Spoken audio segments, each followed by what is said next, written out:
He's Neck working reaching the cradle. back for the He's head, got the gets cradle. cradled. Like see him hand fight here. Get long.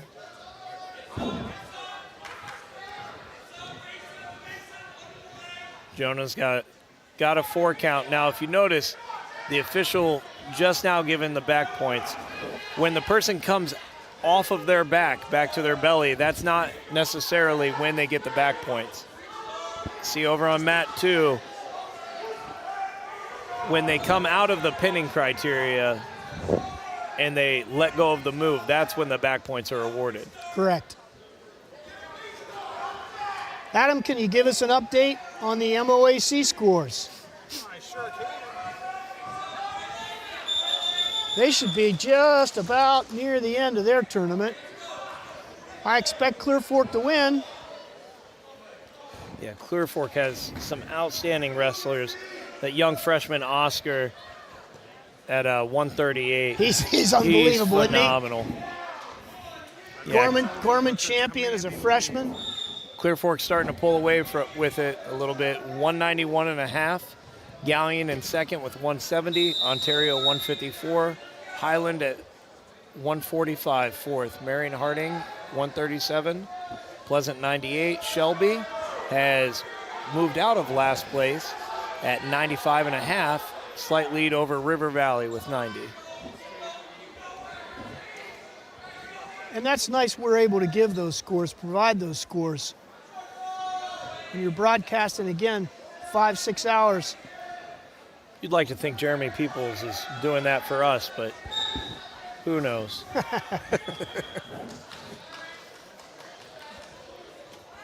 Look how many Northmor people are involved with that tournament. That Wanger kid from Clear Fork has Northmor roots. That's right.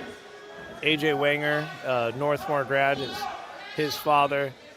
Came back my senior year to help prepare me to chase the state title. So those Wangers are a great Northmor lineage. It's a good family. Good family. Jax Wanger, his cousin, star basketball player here. Here we go. Our basketball team plays at Winford tonight. Good luck to our basketball team and Coach Blade Tackett. It's one thing that makes Colin Beck dangerous.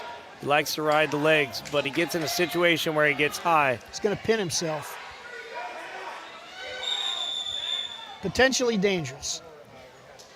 Mat stoppage for That's a good official right there. just a position that held him in place so that they could unwrap. Yeah, anytime you care about the safety of the wrestlers, that's what you want to watch for. If they're in a pinning combination. Any official in any sport. That's right. Any time that it's a situation where it's a little bit dangerous, you want to make sure that you come out of it cleanly and safely. Any official in any sport. Number one priority is the safety of the athletes.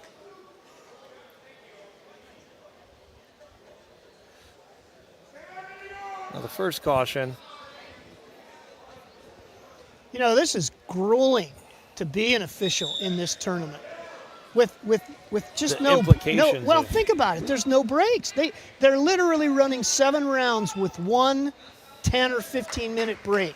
7 rounds, but that's why we hired 4 officials. Correct. Two officials on each mat so that the officials can Bounce off each other back to get some and more forth, time. back Yeah, and forth. And So a lot of tournaments don't do that. This is a very well-run league. it is a well-run league. All right, you see Beck getting the boot in here. Now he's down 11. He needs a stick. Working to get some back points, but with 50 seconds left, you'd like to see him switch to a guillotine here. Try and get the pin. Scores 11-0. 40 seconds left. Working a power half. Needs to go cross body. Laid his back on the mat. He's not going to get teched, I don't think.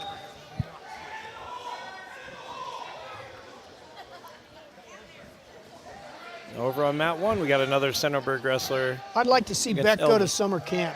Summer camp is where athletes can really take a couple more steps up the ladder. Yeah, 10 seconds left. You don't want to give up the tech fall.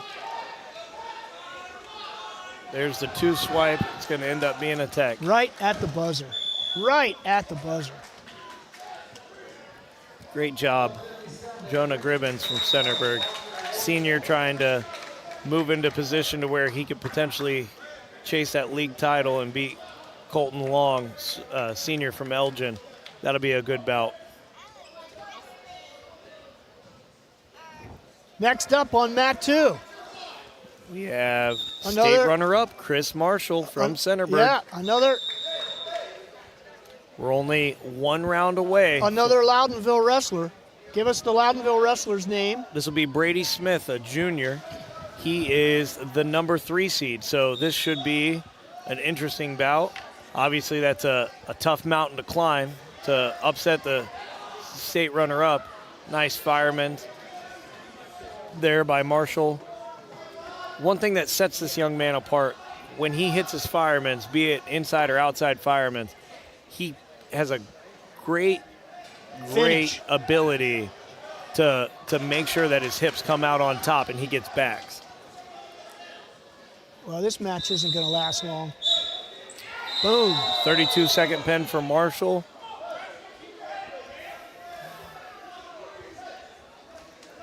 He's watching his teammate on mat 1. And that's a good teammate. Yeah, I've heard nothing but wonderful things about this young man.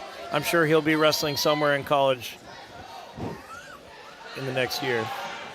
Bless his heart. Next up, Mount Gilead. I think this might be Aiden Keller, a freshman from Mount Gilead. He's the 6th seed, so winning record. He'll be going up against Gavin Lukert from Elgin. That's a tall task. Yeah, Lukert's he's pretty good. He's done some pretty good things. Earlier, he wrestled a tough match against the Fredericktown kid, Bentley Stotts. See who can take an early advantage here. Gavin's only a freshman, though.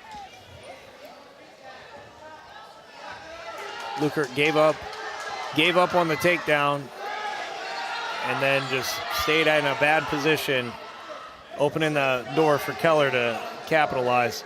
Keller doing a good job staying on his toes. 2 freshmen. Far ankle tight waist, trying to break him down. 2 freshmen in a varsity match. Conference varsity match. A lot of these kids don't realize you might get some good mat time, but you're not going to get a chance at a league title all the time. Big match right there for Elgin High School. Against Centerburg. Was that at 138, Coach? If you had to guess. Team points.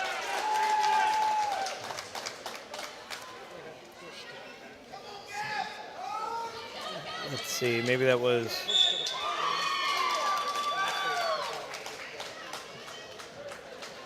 Round 6. It was Loudonville. It was Elgin and Centerburg. It's not 38. It Elgin and must have been Centerburg. 32.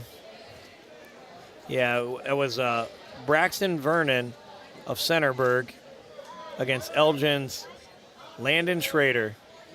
Good job on names. I want names. Here's Becker on mat 2. Who's Becker going up against? It's going to be a good match for Becker. He drew Brady Smith from Loudonville. And quick takedown, pancake for Becker. You'd like to see him sink that chest on chest. Brady Smith is a junior. 17-second pin for Becker. Whoa. That was quick.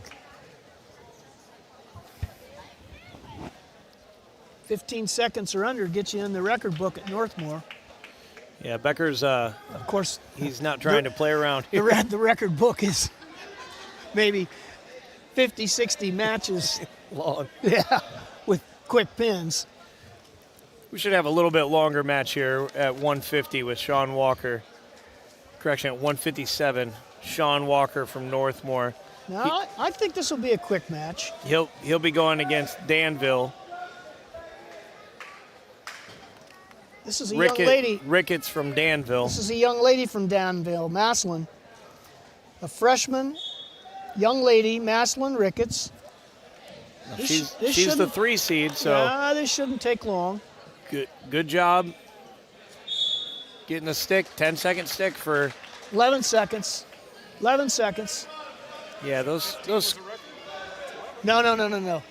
Wait, we simply have a list of all pins 15 seconds or under, which is why there's dozens and dozens and dozens. There might be 100 of them. Okay, yeah, so, well, he's gonna get his name on the list for that match. So we're at 17 seconds for Becker on mat 2. Sean Walker follows that up with an 11-second pin. Let's see if our young Carson Campbell, the junior, can top 11 seconds against Fredericktown's Bryce Hay, the 5 seed, a junior from Fredericktown. Many schools can't trace their history. Northmor has about a 15-page history of great achievements, great wrestlers, and their accomplishments that we update every year here at Northmor. That the history of Northmor wrestling is all recorded, decades old. Coach, I'm getting excited as we're getting towards that 7th round. A lot of these key matches coming up. It's going to be big. Down at the bottom, young Brady Carr just walked by. Who's he going to have in the finals? Carson just got a pin. Oh, nope. I thought he was going to call it. It's going to be under a minute. There it is. 51 seconds. 52. So 3 Northmor pins back to back to back. Hopefully as those scores update, we'll close that gap on Elgin and see how that plays out.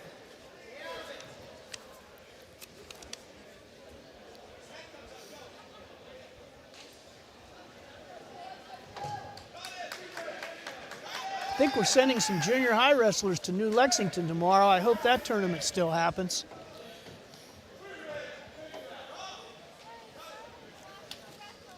Cardington and Loudonville on mat 2. I would assume this is 165 still. Looks like it's going to be the number 2 seed from Loudonville, Trevor Dawson, against Wyatt Denny from Cardington. This is going to be a good match. Denny's a strong wrestler. Great job getting in on his single leg there. One of the advantages that Denny has is his grip strength. We talked about it earlier. He gets 2 hands on that leg, and he does a good job at just circling to the off leg.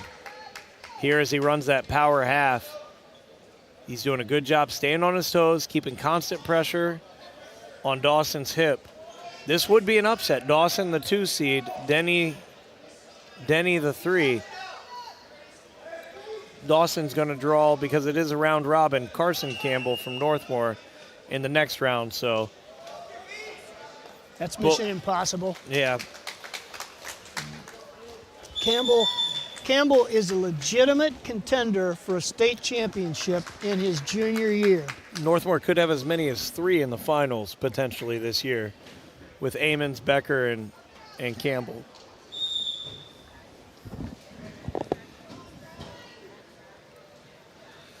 Good job, Denny, breaking him down. He's going to get back points here. Just bad position there by Dawson. He's manhandling him. He is. It's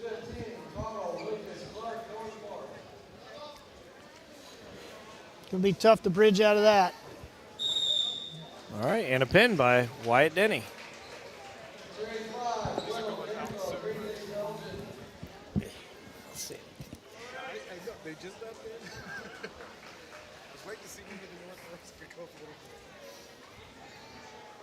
Zach's sitting next to Adam, our producer, and I think Adam's got some team scores. Yeah, we had an adjustment. Now, those 3 pins haven't reflected yet, so Northmore's still a little behind. Let's skip Elgin's at 124.5. We'll come back. Northmore's 109. We'll come back to team scores.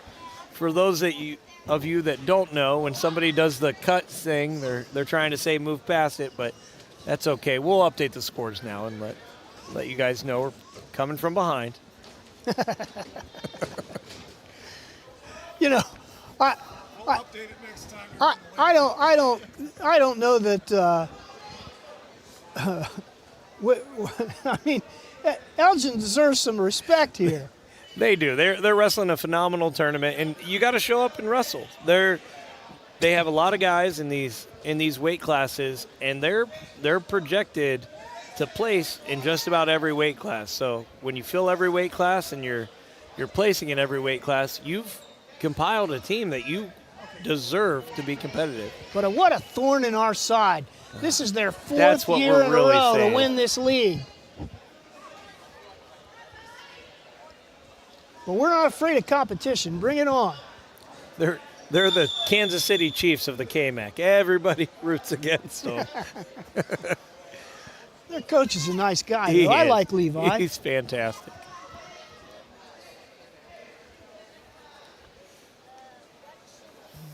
We're at 2:15, I believe, here, Coach, on mat 1 and 2. Not many matches left in round 6, so we're going to get to that decorated round 7 quite soon. Elgin against Loudonville. Jacob Baker, a senior at 2:15 from Loudonville, is going against Landon Shepard, a senior from Elgin. Two seniors going at it on mat 2. This was a good, highly anticipated bout. Right now, it looks like if nothing changes, we're gonna get out of the first period 4-5. When we get to round 7, we're going to try and focus on a match a little more closely than just a camera on the gym. We'll watch some of the hotly contested matches, give you names, keep you updated on scores. Essentially, round 7 of the finals.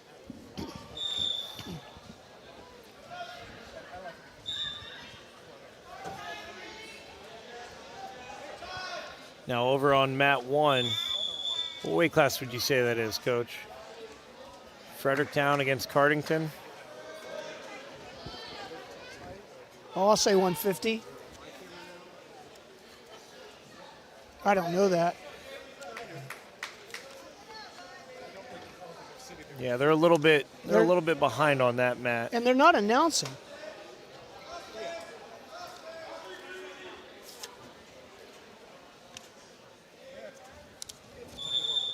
And round 6, I got Fredericktown against Cardington at 157. So Cardington, Lucas Brook is the 2 seed against Fredericktown's Mason Sturgill, a freshman. 2 freshmen going at it, Coach. Fredericktown and Cardington. Some good, strong legs by that boy on top. Lucas Brook is the 2 seed. He'll be going against Quentin Harrison from Elgin in the finals. That'll be a good bout. Talk about another potential state finalist.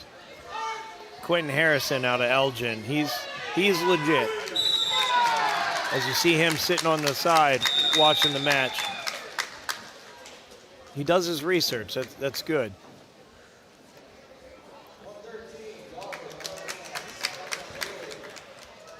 All right, going to mat 2. We got Danville heavyweight going against Elgin's heavyweight. Danville freshman Carter Whittle as a 4 seed going against the 2 seed Henry Greenleaf, a sophomore out of Elgin. Henry's not bad. I've seen him wrestle. Oh, he's somebody that, if he continues to grow, will be down in Columbus at some point. He is a big kid for a sophomore, isn't he? Yeah. Speaking of big kids in the area, Clear Fork has a freshman that is at heavyweight, an absolute animal. And I've seen him wrestle this kid a couple weeks ago. It's great to see these young freshmen and sophomores cracking the lineups. And it's important for them not to get discouraged because they're not coming in at 106, 113. They're coming into a big boy weight class. They're wrestling grown men And it's important to not get discouraged when you do that. You'll see the success like young Henry's having here. Yeah, well, he's only a freshman. And I'll bet he plays football at Danville. Danville's a great football school. Mm-hmm. This will make him a better football player. Agreed. All right, Coach, are we moving into round 7 here? Well, they're not going to send him out yet. They'll wrap up round 6. Oh, here they come. Here they come. No fooling around. Here we go. 113. That's 113 pounders. All right. Let's sit up here. I mean, the 106 bout must be on, because there's only one 106 bout. Should be on mat 1. Those are 13 They're maybe pounders. in the hole. So this is Danville's. Camden Horn. No, Danville against Loudonville.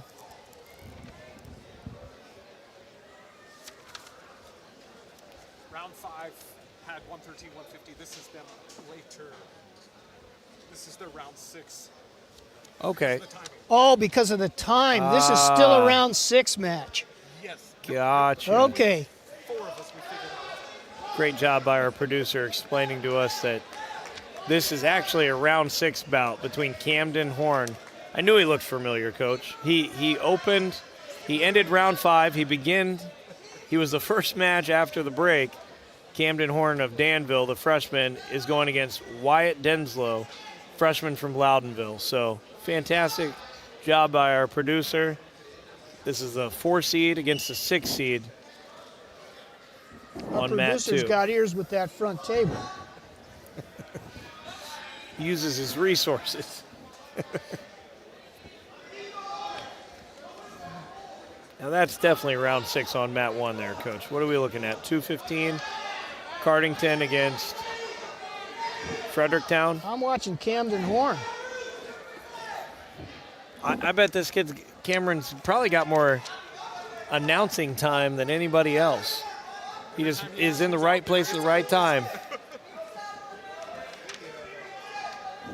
I'll tell you what, though. I'm a Camden Horn fan. He's doing some he's things wrestling right. Wyatt Denslow of Loudonville, as Zach pointed out. He's got a head and arm, and he's leaning in. Good job. Lift the head here. Like seems. Give that Switches Loudonville boy hips. some credit. He's fighting off his back. I'd like to see the Loudonville young man, Wyatt Denslow, hook the leg there. When you're chasing the hips on your back, if they don't tee off, you want to try and hook that leg and keep your shoulder up. So he didn't need to, because the young Mr. Horn was not teeing off, but that's something to definitely improve for both wrestlers. You know, I just saw Xavier tap the official right there. Pats on the back to the 2 kids that are doing that. They haven't made a mistake the entire day. Mm-hmm.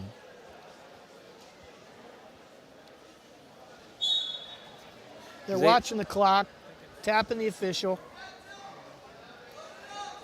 Xavier is a phenomenal young 8th grade wrestler from Northmor. He'll be in the lineup as a freshman next year. He'll be competing at that 106 at a deep weight class for Northmor.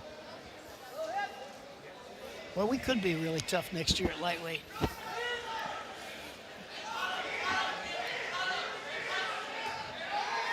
Cautioned him for stalling on mat 2. Now, as wrestlers come to their feet, they get 5 seconds to return the person on bottom to the mat. If they don't, they're going to get hit for Camden stalling. got called for stalling there. Okay, up on mat 1. 215, Ashton Clark. Young man's going against Lucas's Raiden Caldell. This should be a good bout. It should be. Those are two grown men right there. How do you get to be that big and strong and still in high school? Oh my goodness. Lateral Great drop. throw by Clark. Lateral drop to the mat. You don't want to waste those opportunities, though. Caldell, an extremely athletic Lucas senior, able to get the escape. You want to try and catch the person there. Get at least some form of backs. I wonder who Raiden Cotto wrestles in practice on a daily basis. I think that's probably one of the instances where you see coaching come into play. The numbers aren't strong at Lucas right now. You want to see Ashton kind of set that up more. He's trying to get a lot of these throws with all upper body. You either got to take your hand and adjust their hip to get them out of position or really get them to pressure in, or an inside trip. Doing the same thing twice. Oh, Raiden tried a nice slide by right there. Yeah, he Look at that. Look at seems that. comfortable. I mean, he's physically moving him on that slide by. Good job going head pressure and laces down for Clark. He keeps going back to it, though. Can't go to the well with the same move. That's right. I think Clark trying to adjust here. He almost got caught trying that lat drop a second time. Clark's up 6-1 right now. Like to see him work more of a blast double. Just Good off the scramble. mats. Good scramble by No Caldell. one's going to argue with Sheriff Hinton, the officials, just off the mats. Updated team scores, Elgin 128, Northmor 113. This is something that was going to happen in the later rounds as It's their depth. They've got 14 weight classes.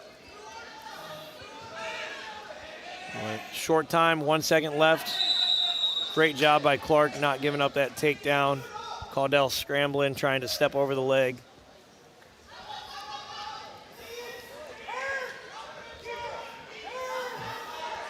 All right. Clark choosing neutral. Clark up 6-1. Trying to avoid getting under the powerful Caldell.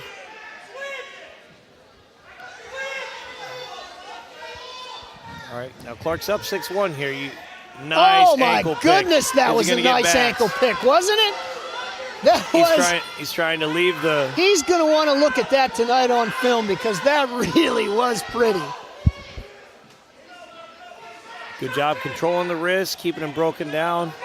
This is something that Clark's probably going to wrestle in college somewhere. Riding time will become a factor. Good job putting the boots in. Is he going to get any backs? Walks it out. That's a 2 swipe. Sitting on 2 right now. You would have liked him to keep that figure 4 when he has that boot in. Boots are becoming a staple of the Northmor top offense. I used the boots. I did a time or 2. It worked out well. Get another set of cheap backs for a tilt. He's got 1 foot in bounds. That's good enough. Keep that toe Scramble inside. No, they're out near now. They're out now. 45 seconds left. Clark getting those turns puts him up 14-1. 1 more sets of backs and it'll be over.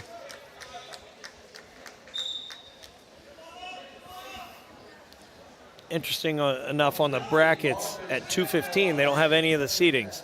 We have Devin Witt from Fredericktown was seated first, and we don't know what anybody else was seated. So Clark with a winning record should have been seated. I'll tell you, we're fortunate to get this tournament in today.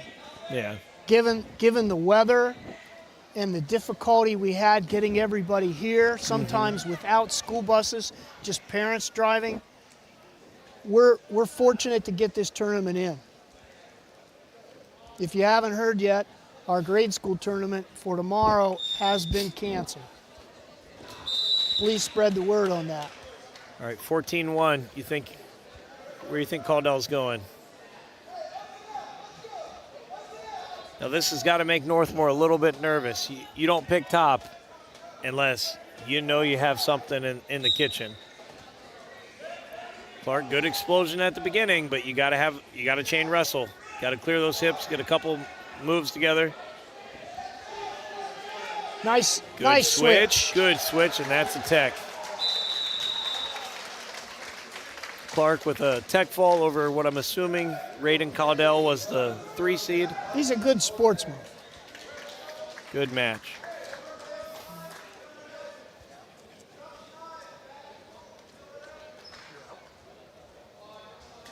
Is it still 113 over there on mat 2, Coach? Trying to wrap up round 6. Yeah, Fredericktown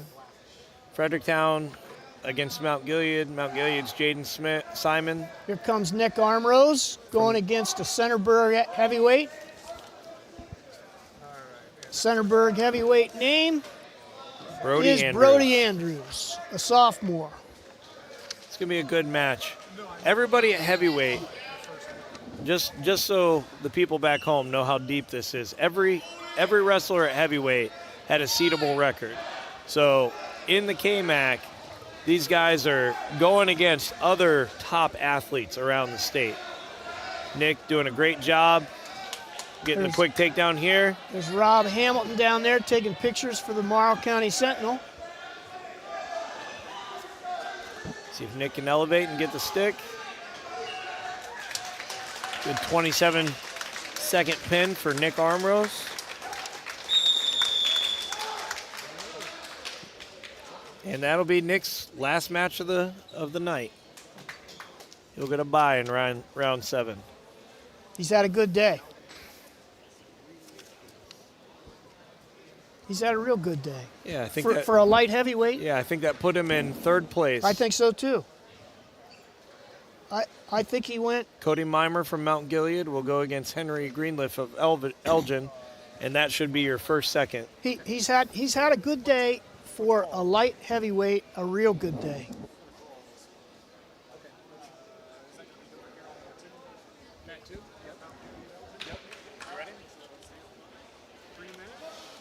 All right, so we're now in the finals on round 7. Another couple weeks, Nick Armrose will be in baseball season. We've got a pretty good baseball team here at Northmor this spring. I hope to see Travis Berardi covering our baseball team this spring. I get a big kick out of watching those broadcasts. All right, Coach, we're in the finals here on at 106. We got Rocco Castillon from Mount Gilead, the 1 seed, going against Elgin's Anthony Pasma. Rocco Castricone and Adney Pasma are both coaches' sons. They're both talented young men, but Castricone getting the early takedown there is maybe just, I've seen him on practice mats before. He's the real deal. Good match there between those two, and our first finals match of the evening. Coach's son, Rocco Castricone, with the pin in the finals. He is your KMAC champion at 106 pounds. Congratulations, Rocco. Exhibition. That's an exhibition. Okay. Over on mat 1, we have an exhibition. So we'll be moving right in to... Let's stay on mat 2.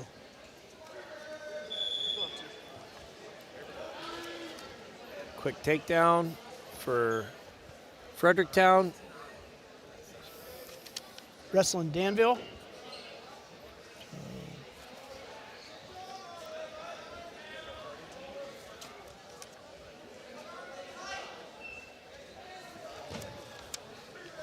This could be another exhibition. These expedition.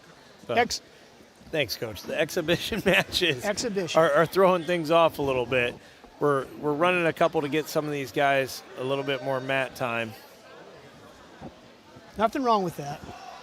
KMAC is all about kids. Let these young athletes get a little mat time. It's great to see improvement. A lot of these younger kids that came in as 4, 5, 6 seeds, the improvement that we've seen and the growth over just this one tournament is phenomenal. A lot of people just think, oh, if I show up to practice, I'm going to get better. That's not always the case. In wrestling, you have to be able to have live competition to improve upon. You have to have good coaches in the room to help you learn what areas you need to grow. Iron sharpens iron. That's right.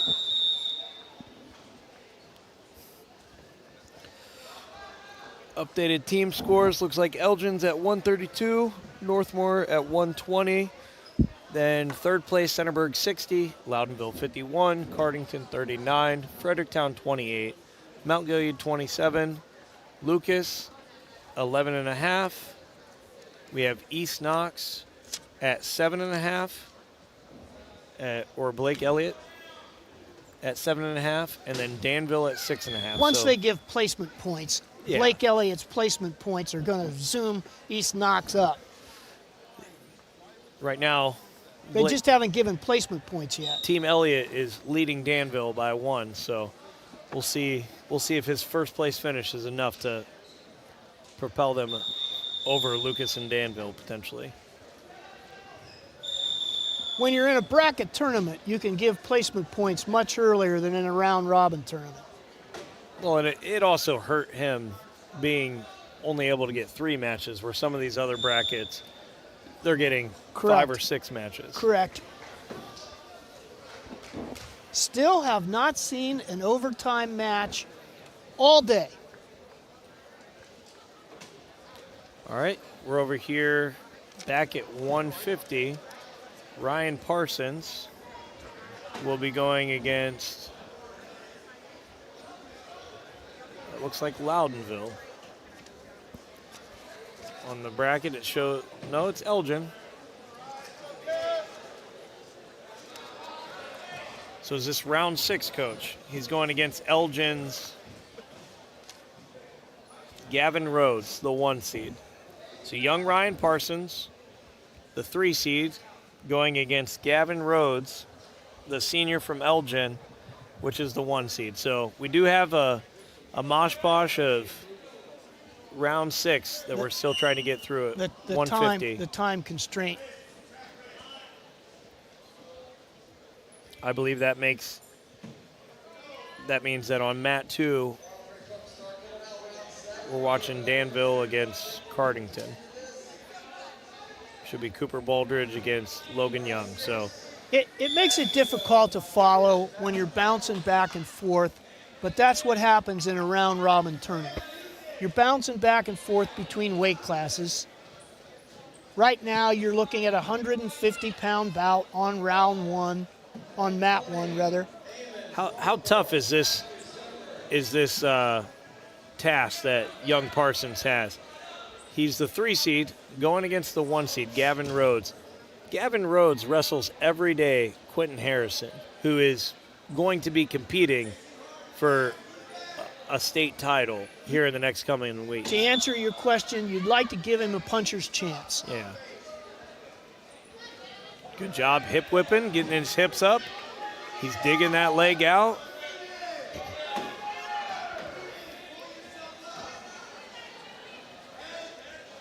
The issue with that hip whip is he put himself in position to now get power halved if he doesn't bring his hips back up. This is also a match where you're looking at a sophomore body as opposed to a senior body. Correct. Strength does make technique work. And that Elgin senior Gavin Rhodes is I mean, he's well put together. Look at those legs.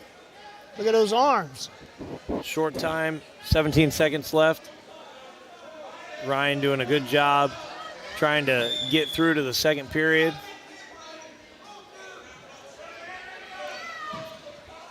Rhodes sitting on a 4 count, trying to get the stick before the period's over. So you're asking a sophomore who's not fully physically developed to take on a senior who is a man and in a wrestling team. Well, actually, Parsons is too. They're both in wrestling rooms that are just polluted with good wrestlers. Yeah, the young Parson is sandwiched between a 45-pound state title contender in Becker and a 57 title contender in Campbell. He's literally going up. Now, he won't drill with those two every day, but when he does get to drill with them,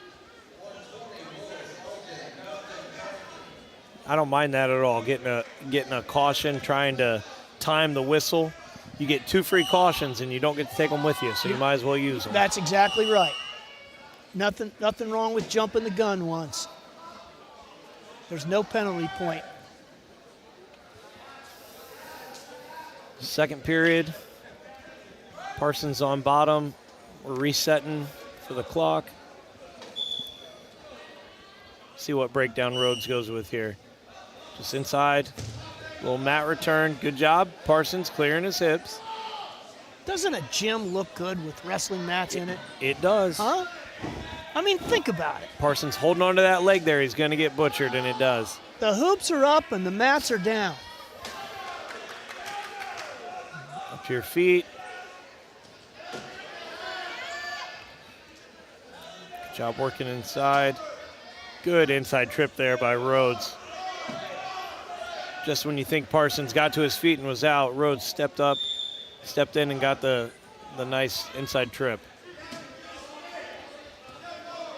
Berardi's over there sitting right next to Tackett. Maybe we can get him to tell Tackett how good the gym looks with mats down. You just give up on basketball altogether. Mats down, yeah. Hoops up. Maybe we can just leave it that way, yeah. Northmor has, for a long time, been a wrestling school, so I think most people just come in here assuming this is what it looks like. Well, the truth is, Scotty Carr's done a pretty cussed good job holding the fort down. He's in his 17th year. It doesn't look like he's going to win the league this year, but in the coming weeks, he's going to put some kids into the Columbus State tournament. Mm-hmm. I know it's going to drive him crazy not winning this league. I hope he still sleeps well at night. He's doing a good job. 11-point deficit for the young Parsons. But so is Levi Pasman. Mm-hmm. You know, you can't. Sometimes you just got to give your opponent a little credit.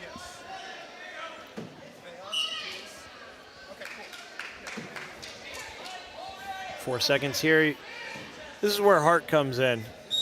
As you get tired, 4 seconds left, it's easy to just pinch or stop the first move and sit there. On bottom, 4 seconds is plenty of time.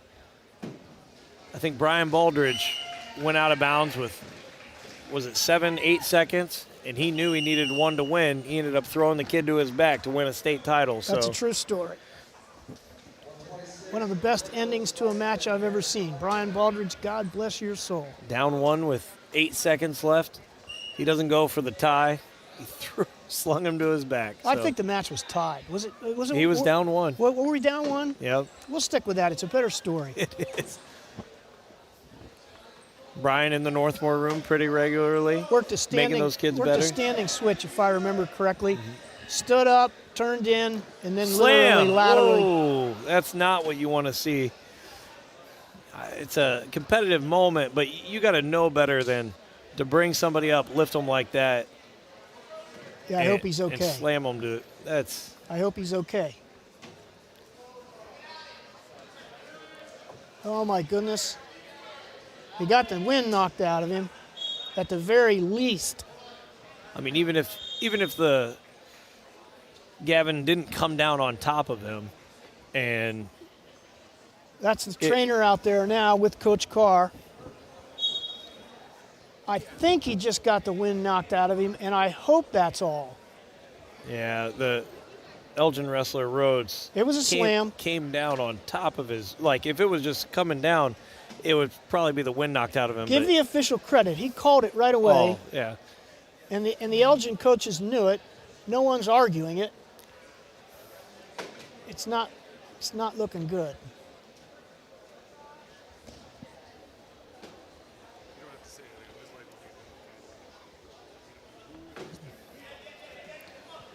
Who's down there? That's Joe Parsons. No, that's to the not. left of the mat. That Joe's off the mat. Yeah. Who's in the gray?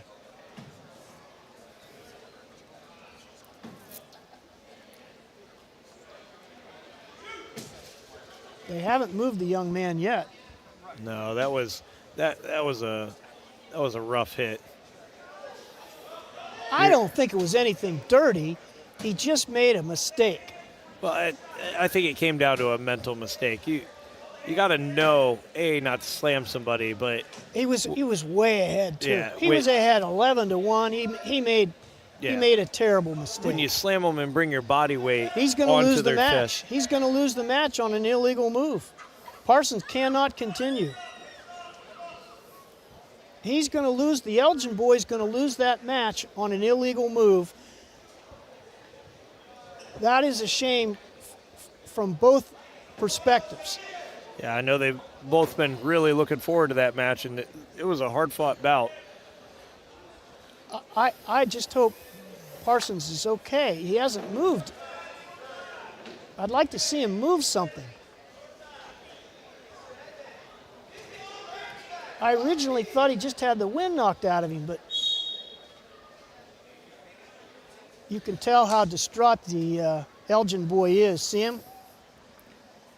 See him? Now, Gavin, God bless his soul, he's crouched over there almost in tears. He knows he made a mistake. His coach is consoling him. now for young wrestlers that don't know, when somebody is injured from an illegal move, if that wrestler cannot compete, they are victorious, and the person that did the illegal move ends up losing the bout. I don't think anybody at this point is worried about winning or losing. I think we're all worried about the kid. Another issue, if you get thrown out of a tournament or if you do something illegal. But look at this in a move of That's great sportsmanship. Gavin has come over. He said something to him. Nobody likes to see this. Okay, he's sitting up. He's sitting up. He's okay. He's all right. I mean, the match is over. We're way past injury time. The match is over.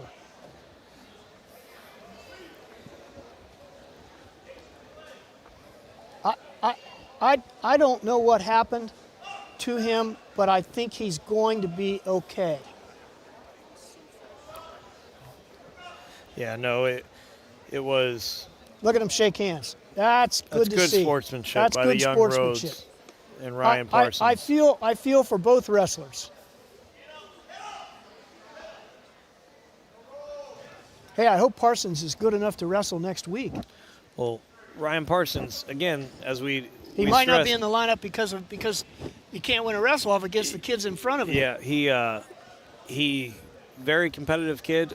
He's been in a position of going back and forth with another sophomore. I know what you mean. They bumped around to get him into the lineup today.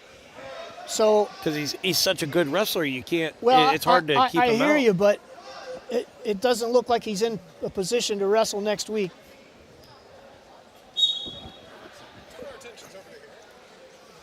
What does he have in round 7? He's not going to be able to wrestle round 7. Fredericktown. Yeah, Dalton Lang. Well, he can't wrestle round 7. Well, moving back to good crowd applause. Nice round of applause from the crowd. You can't really see how much of a crowd there is right below us. The other side of the gym is maybe half full. Much more crowded right below us. On mat 2, we have Jocelyn Ramey, I think the freshman from Lucas. I think he hurt his arm. No, it's his. Yeah, I would say it's his ribs. So Jocelyn Ramey of Lucas going against Loudonville's Josh Brown at 120. Oh, I think that's the doctor down there. Is that? I think that's a doctor that is helping him off the mat. I recognize who that is. So we got a championship match coming up on mat 1 now. Our wishes and prayers are with the young Ryan Parsons. Hopefully he gets well. 113. Moving on to 113. Championship bout between Mount Gilead, Jaden and Elgin.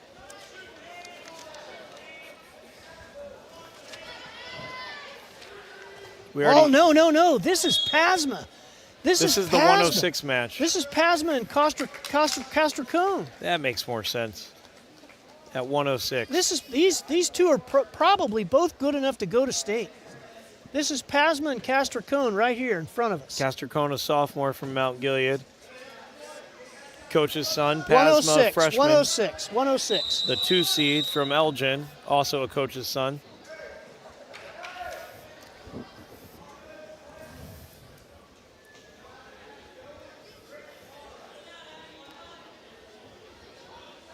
Castricone is pretty polished. Shows the success of having a kid that you put through a good biddy program, and then you make sure that they stay focused in junior high. When they get to this freshman, sophomore level, especially at these lighter weight classes, they're able to compete at a high level because they've been going against these same kids for 5-6 years. So this is our first final, and obviously the Castricone boy is in control. Over on mat 2, we have Dylan Compton from Cardington in his finals match against John Willis of Elgin. This is a 3 seed versus a 4 seed. Castricone's dad is the head coach. His mom works at Northmor. Oh. She's a counselor. Good lady. Little roll through tilt there. Quick 1 swipe. Good job by PASMA. Rolling all the way through, not panicking.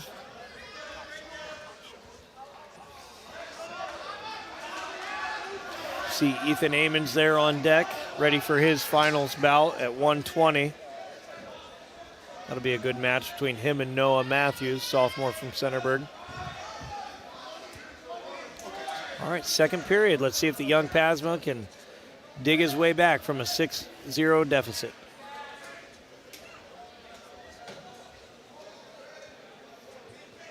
First of 2 cautions used up there by the young PASMA.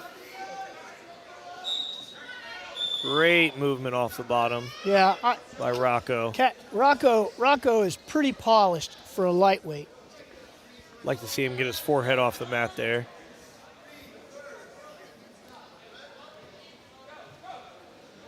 Good job. He's trying to throw the boot in here. He's getting ahead of himself. Get your reversal first. Yep. PASMA split the legs there. He might get a cheap set of backs.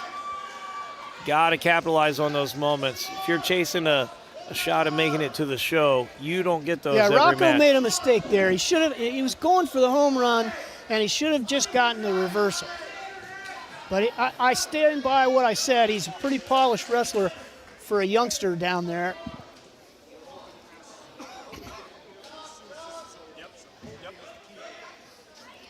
I've seen him practice. He has 1 speed, and it's fast.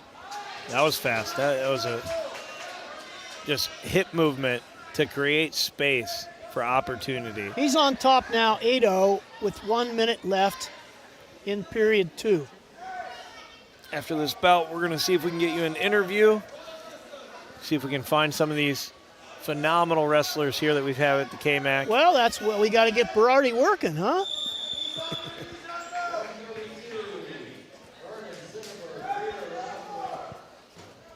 He's making the big bucks. We got to get him working. Good wing there by Rocco, setting his hips. Sheriff Hinton didn't get a 2 count.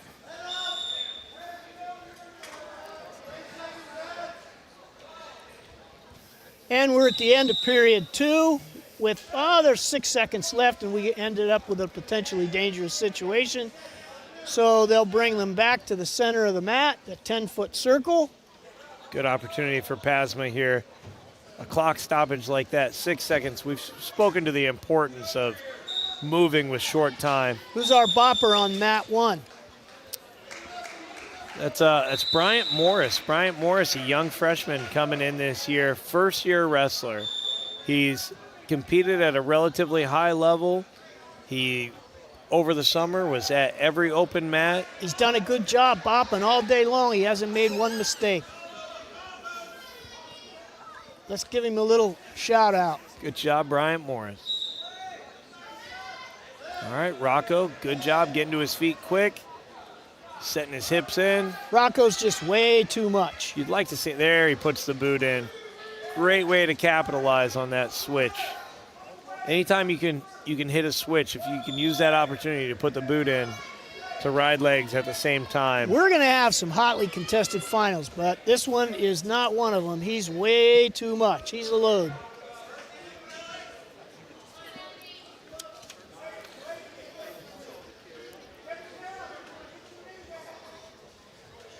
At 113 should be a Corey Clymer of Centerburg against Aiden Cervantes from Elgin. Cervantes. Cervantes.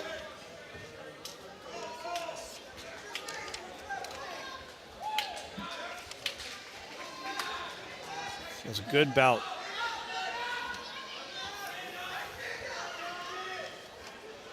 Yeah, this will be a good bout. All right, here we go at 120 on mat 1. And again, they're bouncing around a little bit. We've got number 1 seed, Ethan Amons of Northmor, a junior, against number 2, Noah Matthews, sophomore out of Centerburg.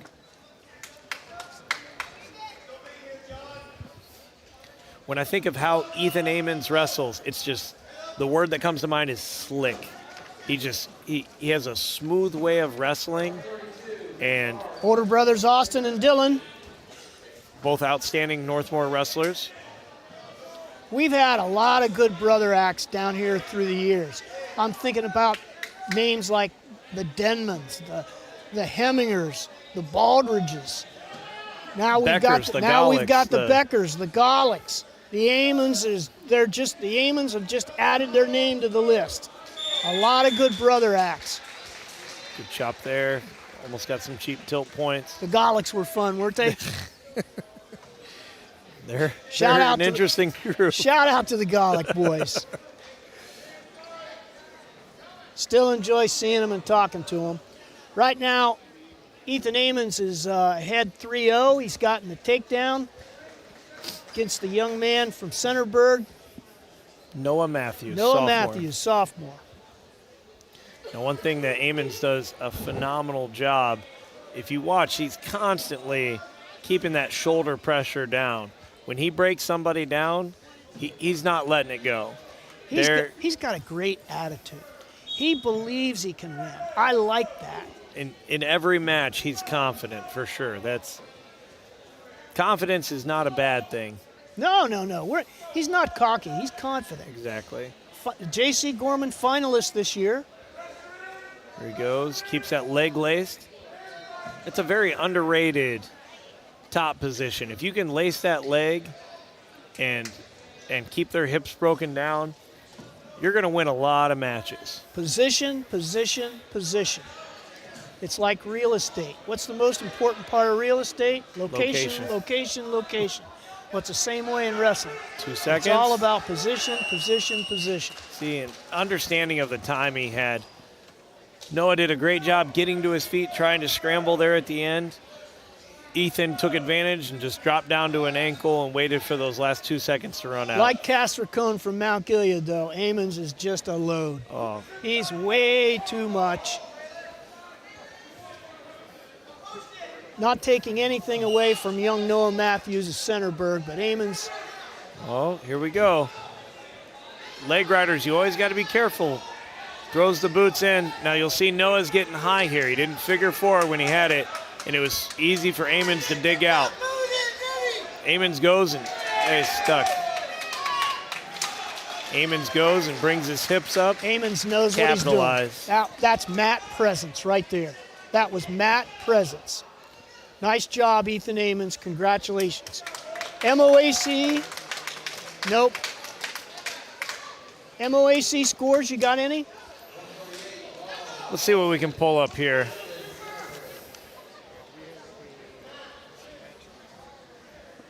We got Cardington against Loudonville over here on mat 2. I believe that's at 126. Cardington's Jacob McNichols, freshman, was the 4 seed against Loudonville's Waylon Harris, a freshman, was the 3 seed. So that should mean that we should have Fredericktown, Trent Rook, and Elgin's Cooper Schlegel. That's a pretty good bout. That's a pretty good one of the bout. premier matches here. That's a pretty good bout right there. Schlegel, a freshman from Elgin, against Trent Rook, a senior from Fredericktown. Let's just keep the camera on that bout, please. Right there, mat 1. How are we doing on team scores, both conferences? We're on this one.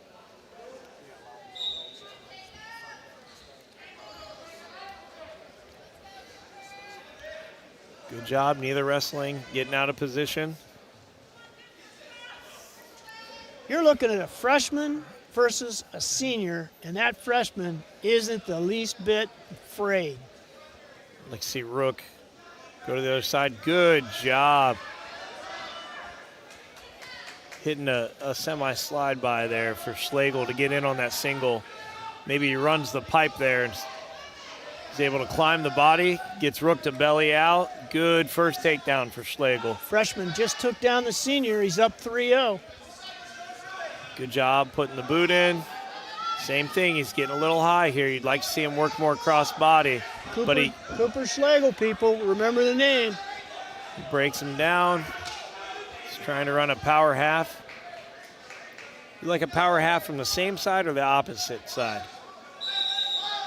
See, that's why I like it from the same side. When you do it from opposite side, a lot of times you're going to get called for potentially dangerous and they'll stop it.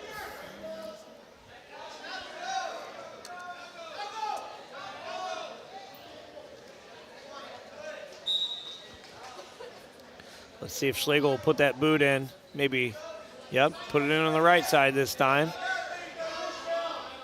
Getting a little high. See if he's going to pull the wrist out from under him. Yep, there he goes.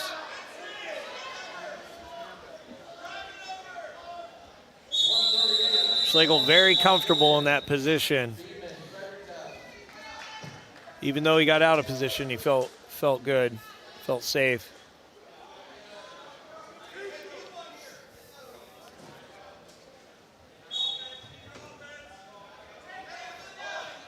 All right, Schlegel called, got cautioned for a false start. Heard the whistle on the other mat. Score, but it looks like Clear Fork did win the MOAC. It looks like Clear Fork did win the MOAC. We're looking for those MOAC scores. We're interested in both tournaments. Good job, Schlegel coming across the face there on a cross face. I don't have final team scores, but congratulations, Clear Fork.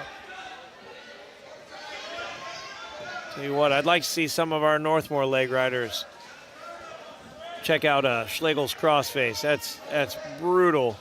Great job on top for the young freshman. Yeah, he's not your average freshman.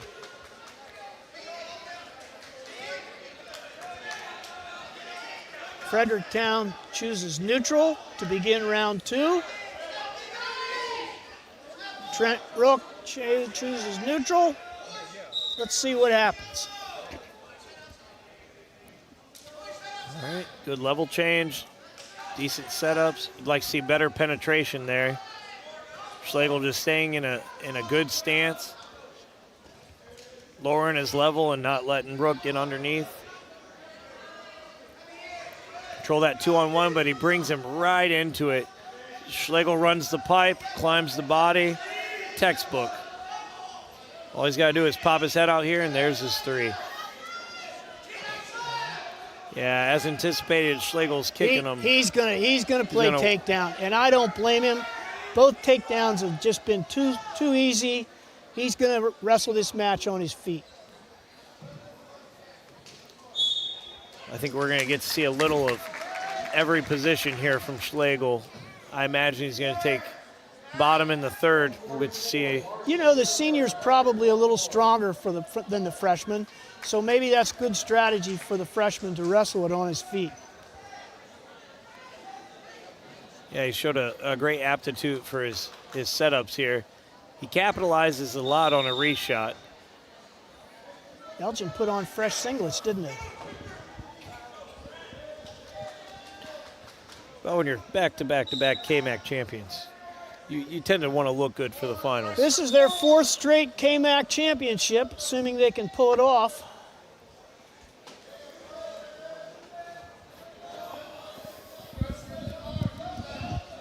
Out of bounds. Back to the center of the mat. 31 seconds left in period 2. Now, I believe they're trying to run what was a previous 1 seed, 2 seed on this mat. So I think all of round 7, each weight class we should be getting We'll here. stay on the bigger mat. Yeah. We're not really running both mats right now with the camera.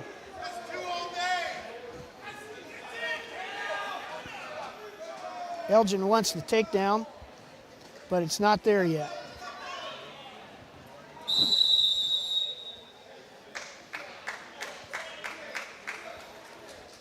So the score is 6-1, headed into period 3. The freshman Schlegel is ahead of the senior Rook, and this is for a KMAC title.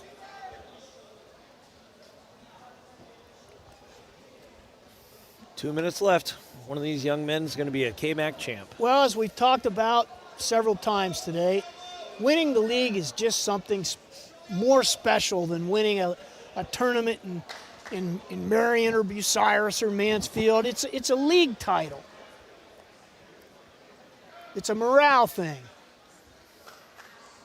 You remember the leagues you won and definitely the ones you lost. Amen. Coach, one of those scores here are the team scores. All right, here are the MOAC team scores, the Final final scores. Clear Fork won with 197. Galion 178. Ontario third with 156. Highland 142. Just barely edging out Marion Harding with 141. Pleasant at 98. Shelby at 97.5. Close match there between 6th and 7th. And then rounding it out, River Valley with 94.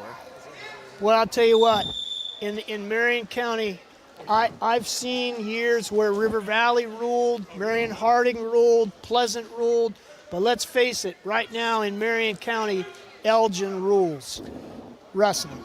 A couple of pretty phenomenal finals match at 113. Aiden Ohl, who could be a state champ this year, decision Colton Wanger, that good AJ Wanger's boy from Clear Fork, 4-0. So that was a tight, close match. Good job, Wanger.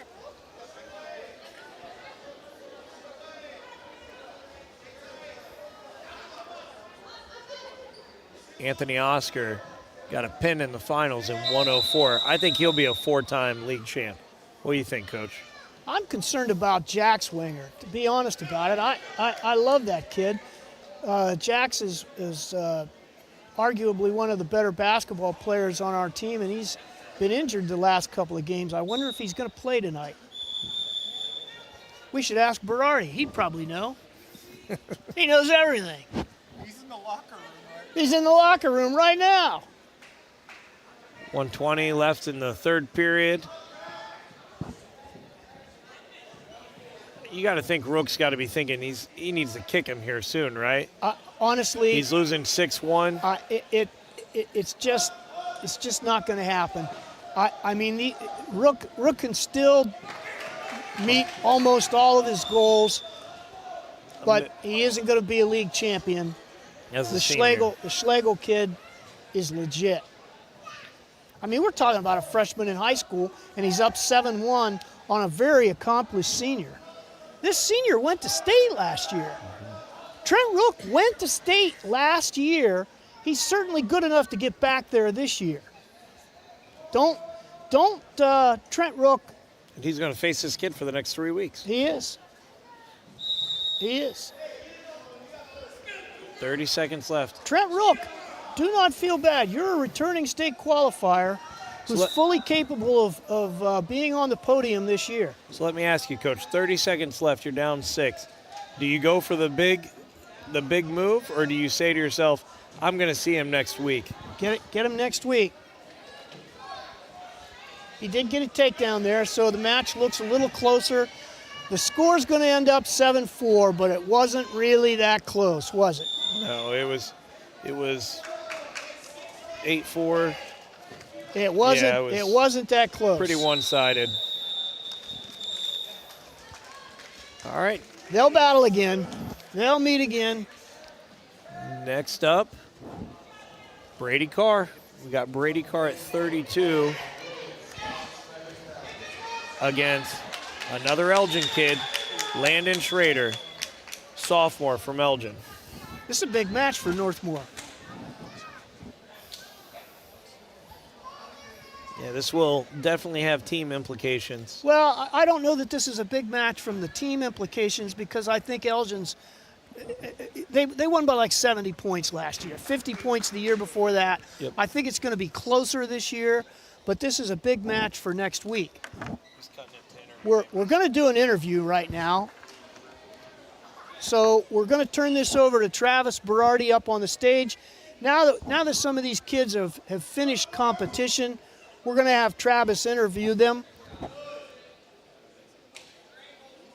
And here goes Travis. Here with the 120-pound KMAC champ, Ethan Amons of the Northmor Golden Knights, undefeated on the day, 5-0. Just take me through your day. You had a tech fall and a bunch of pins. Yeah. So I was pretty nervous, as always. Yeah. Just how it is. And, you know, just went out there and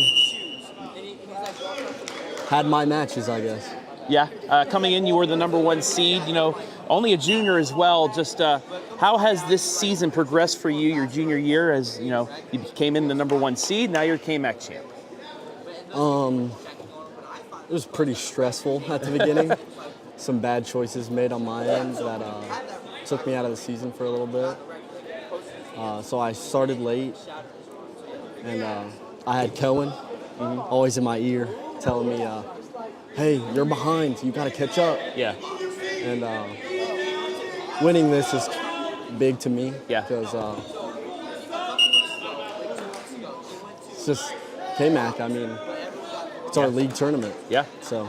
And to do it on your home court as well, how cool is that, going undefeated on the home floor to win a KMAC title? Yeah, it's nice being able to see, like, some parents can't make it to the faraway tournaments, so it's nice to have my whole team's family here watching. So. And also, you know, can this be a springboard into the, you know, this district and state tournament for you? You got some high aspirations after, you know, going undefeated here? Yeah, I do. I'm planning on placing higher than I did last year, so moving up on the podium.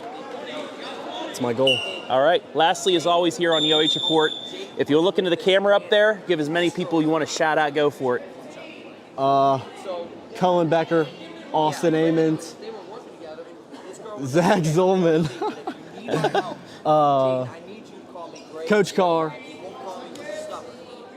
Colin Viscani. All right. That's it. There's your 120-pound KMAC champ, Ethan Amons from right here at Northmor. Congratulations, buddy. Back to you guys.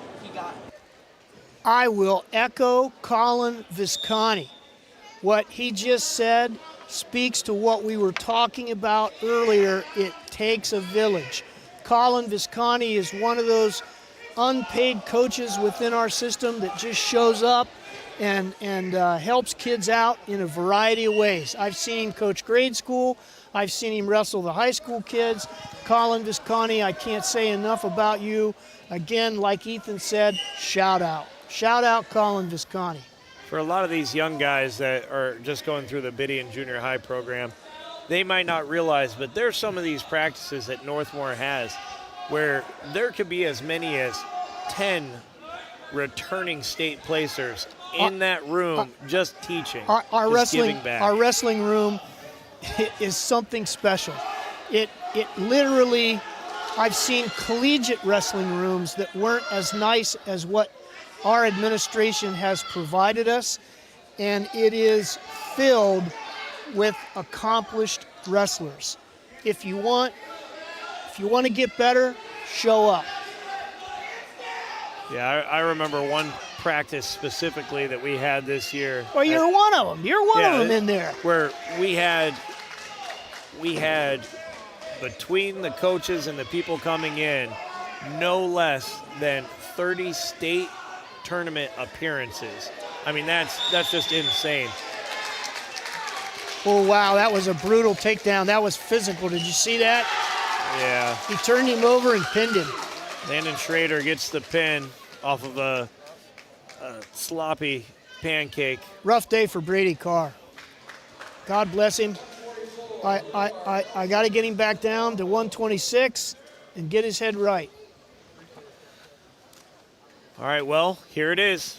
Match of the evening, the one we've all been waiting for. At 44 pounds, Christopher Marshall, senior from Centerburg, state runner-up last year at 138, going against Cohen Becker, senior from Northmor, the 2 seed, here at home in front of his crowd, 4th last year at 132. They've met twice.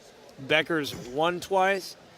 You got to imagine he was a little disappointed by staying down at 32. If he had went to 38, he might have stood a better shot, but here they are meeting in the finals of the KMAC at 144. Two returning state placers, high on the podium, and quite possibly going to wrestle each other.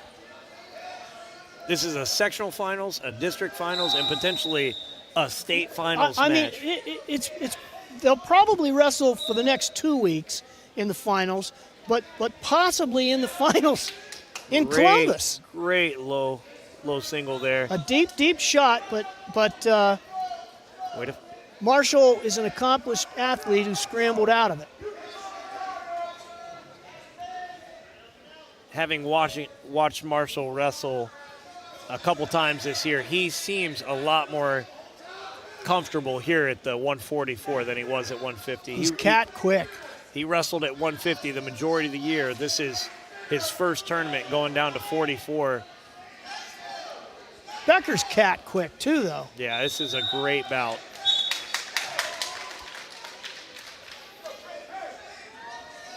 Good job, 59 seconds. A lot of eyes in the gym focused on this bout, aren't there? When we've talked about it numerous times, that when you're wrestling a high-level athlete, you don't get many opportunities. Well, he got in to deep score. again. He got in deep again, and this time finished. Capitalized. This time finished. Becker is up 3-0 against the returning state runner-up. At 138. Phenomenal job, good setup. It didn't work the first time for him, but he went to a different setup and I don't was think able he's to going to kick him. There's only 30 seconds left in period 1.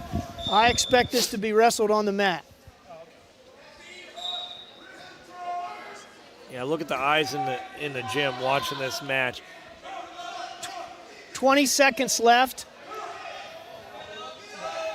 Good job, keep that We're arm. broadcasting this one a little more closely than we have many bouts here today. 13 seconds. Out of bounds with 11.6 seconds.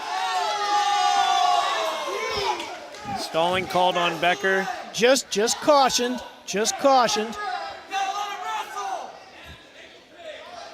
He rode him out of bounds and he cautioned him for stalling. Good job. You'd like to see him chop a little bit more and catch that wrist. 2 seconds, drop to a single here. Okay, at Good the end bout. of period 1, it's 3-0 Becker. Becker defaults, Marshall chooses down, and I wouldn't be a bit surprised if he kicks him. He'll stay on top for a few seconds, but I think Becker's going to chop here, try and catch the wrist and run that pancake. He's not yet. I expected that to happen. The Yeah, minute Marshall got to his feet, he just kicked him. He did not want to risk another stall call. That's going to be something that he's going to have to work through. Now he's shot At the sectional district He shot level. that same shot 3 times. He's got to be able to change things up. I agree. The first 2 times he got in, he can't expect to work that same shot over and over.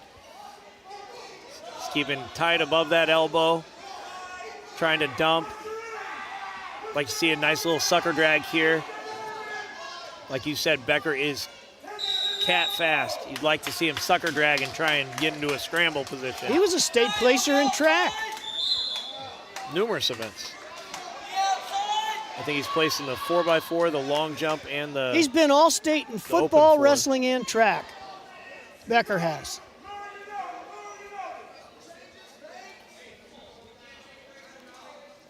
.58 seconds here in the second period. Like to see more setups. We're watching this match like you are with admiration. 45 seconds left. Becker above shoots that arm. in. 42 seconds. He's going to call a stalemate here in a second. Good job, Becker. Maybe Every time not. he's getting caught underneath, keeping above that elbow. That's huge. There he goes, peeking out. He was on the verge of calling a stalemate. Did you see that? It was something. Absolute 27, phenomenal job. 25 seconds left. You can bet Becker's going to choose down third period.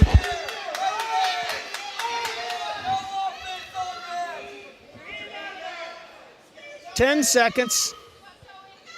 I think both of these guys are ready to go into the third period. Marshall might even kick him, giving him the 3-point lead, knowing that he has to take him down. But All right, it's 3-1 with 2 minutes left. Becker chooses down, Marshall on top. Who knows, these young men could be doing this 3 more times this year. great quad pod up, good scramble. Hipping in, trying to come under that leg. Marshall tried to put the boot in, but now he's getting high. It's the issue you run into. Scissor in the body. I don't think he's going to turn Becker. I'd kick him and try to go with a takedown. Becker had a good scramble there, but rode out 30 seconds. Marshall's got that boot in, but he's not figure four in it, and he's way too high. If he is going to get a turn here, he's got to come off that hip. Becker doing a good job trying to show that his legs are up in the air. A lot of officials will call stalling there. It's down to 1 minute, people. 1 minute left in period 3. But he called that potentially dangerous. A minute left. 1 minute.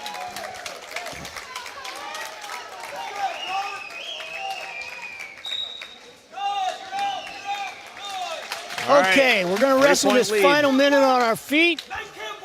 The score is now 4-1 Becker. Marshall knows how to. I expect Becker to be on offense here. 45 seconds left. I think he's going in for that low single. Marshall knows how to finish a match. So does Becker.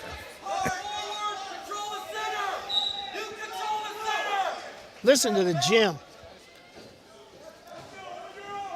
This is an electric bout. Called my time. Becker the official called his time Becker for got poked in he the got eye. poked in the eye. 32 seconds. He's got to go here. You want to pressure the head, but you can't get in his eye. Yep. 2 hands on the leg. Keep it tight. Scramble. Becker's going to They're scrambling. hold on to it. Stay there. Good job hipping in, dropping to the ankle. You'll see a lot of times in college, if they can get it down to that ankle.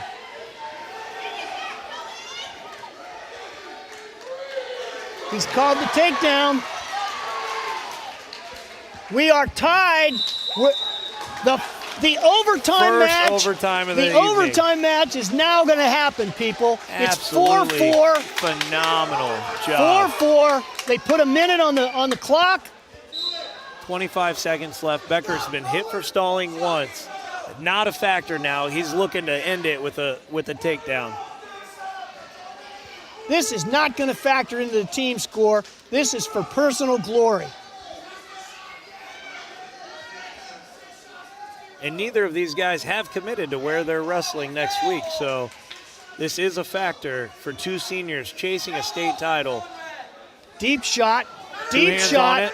deep Split shot, the middle. deep shot, deep shot. But Marshall knows how to scramble. You're looking at, Hip oh in. my goodness gracious, this is a college level match. 15 seconds left, time a factor. There it is, there it is, there it is. No, sir? 2 seconds left, one. Unbelievable. Okay, Zach, explain what's going to happen. All right, so we're gonna flip a coin. That wrestler's gonna get to decide whether they want to go top or bottom. 30 It is seconds. on green 30-second for 30 periods. seconds. These are Each- two 30-second periods. Becker is deferred, so he will take the second 30-second period choice. So what'll happen here is Had to get rid of a contact there. Marshall will decide to either go top or bottom. You would assume he's going to take 30 seconds and go bottom. If he escapes, Becker then will get a 30-second period, of which you would assume he would take bottom. If Becker rides him out here, all he's got to do is escape to win. They'll both the go next- bottom. They'll both go bottom. Great job pressuring in, getting the hook. With 30 seconds, it's highly 20 seconds unlikely left, 20 you see seconds a left. stalling call here. Now, the official wants to let the kids settle it. The official doesn't want to settle the match. All right, he's on his feet. Drop to a single. Reverse of two. That's brutal. Now we got to remember, That's brutal. Becker's going to get a period here That's brutal. Becker's now going to have to kick him. and get a takedown in 30 seconds. Becker's going to have to get out and get a takedown. Go top, go top, go top. Becker's going to have to get out. He's allowed to go top here. That's what he needs to do. I think I would choose top too. Going bottom does you no good. You're wasting time. Because of the reversal, you could argue that.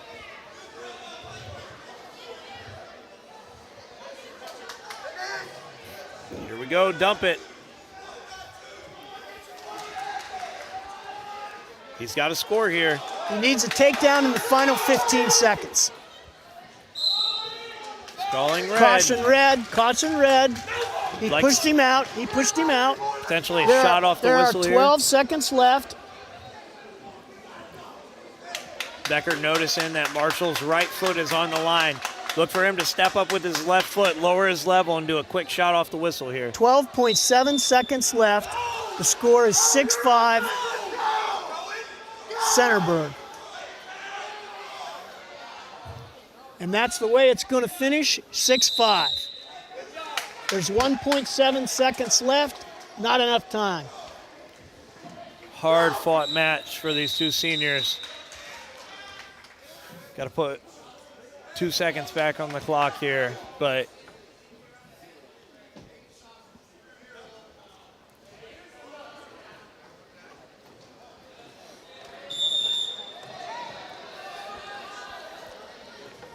It was at 1.7. They're trying to get the clock down to 1.7.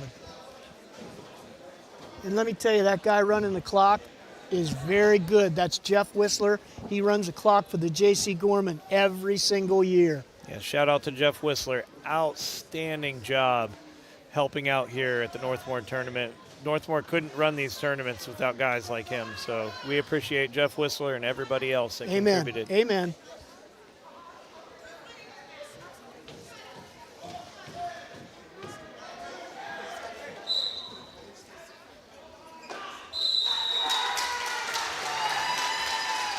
That's a big win for Christopher Marshall.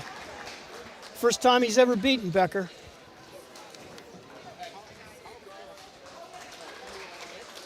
Well, we'll see that rematch. a couple times.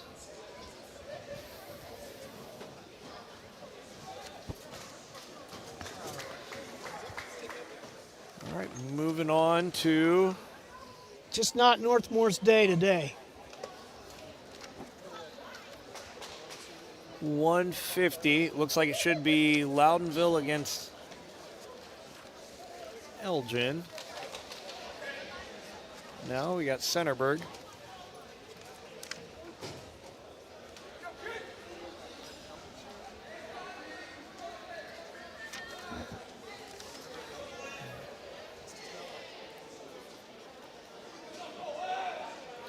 That's a deep weight class at 150. I don't know that you can really call that a final.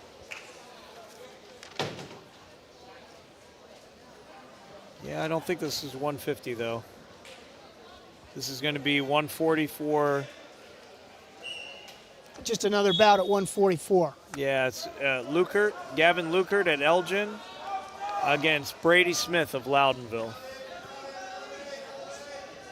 No, that's Centerburg. It's Elgin and Centerburg. But they are 44 pounders. No.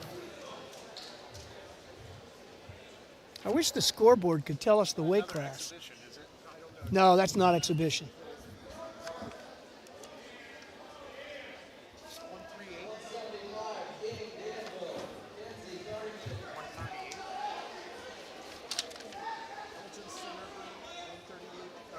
Yeah, so we have Colton Long, a senior from Elgin at 138 against Jonah Gribben, a senior at Centerburg. We wrestled the 144 finals before the 138 finals. So this will be the 1 versus 2 at 138. It is a final then. Yeah. It truly is a final. Colton Long, senior from Elgin, going against Jonah Gribben, senior from Centerburg. Yeah, this is a final.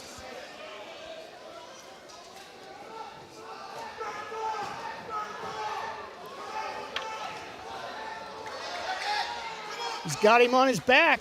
Yeah. He had him slung to his back. Oh, it's over. It's over. All right, quick pin there. Elgin with yet another KMAC champion. Colton Long, congratulations. Senior KMAC champion. Pinned Jonah in the first period. Well, this is a big one over here on mat 2. Gribben made it to the finals. Give the kid credit. Yeah, on mat 2, it's a big match. Ethan Littleton, the 2 seed, against Finn Van Gundy of Elgin. 1 versus 2.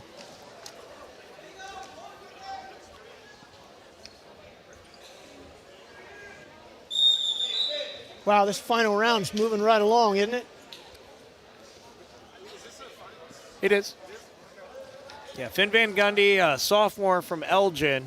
Ethan Littleton, a sophomore from Northmor. 1 versus 2. Littleton down 7-0. But he's a scrappy kid, Ethan Littleton. He came in here with a very decent shot to wrestle the sophomore for a championship, and he put himself in position. Mount Gilead boy just hurt his knee on mat 1.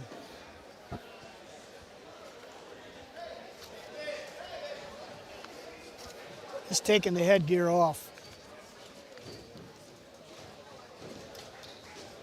Point awarded to Littleton. It's now 7-1. I'd like to see him clear his hips more. He kind of clears them, sets back in. You can't sit and leave your leg there. You're going to get cradled, and that's exactly what happens. Well, that's a shame on mat 1. You hate to see a knee injury. Especially this close to the end of the season.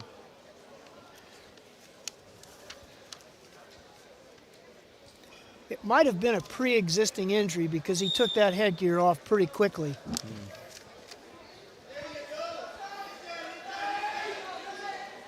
9-1, 37 seconds left here. Littleton does a better job keeping his knee away from his face so he doesn't get cradled, but he allows the boot to come in.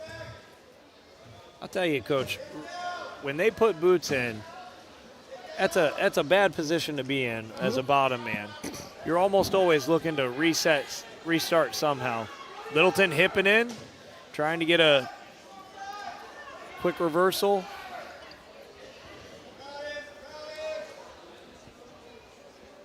Looks like Van Gundy does a good job staying tight, fighting on the edge.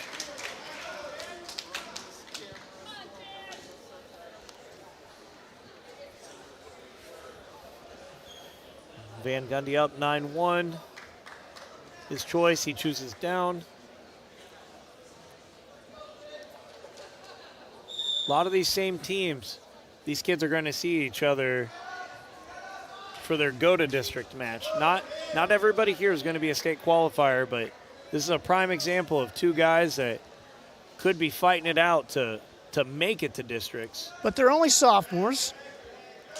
Sophomores wrestling at 75 too.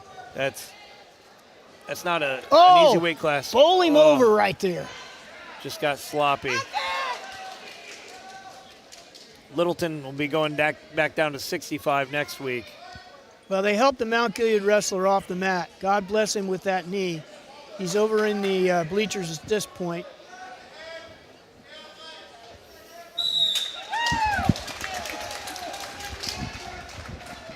Van Gundy with the pin. All right, then let's slip back to mat 1. Who do we have here on mat 1, Coach? Going back down to 65. We've got Loudonville and Elgin.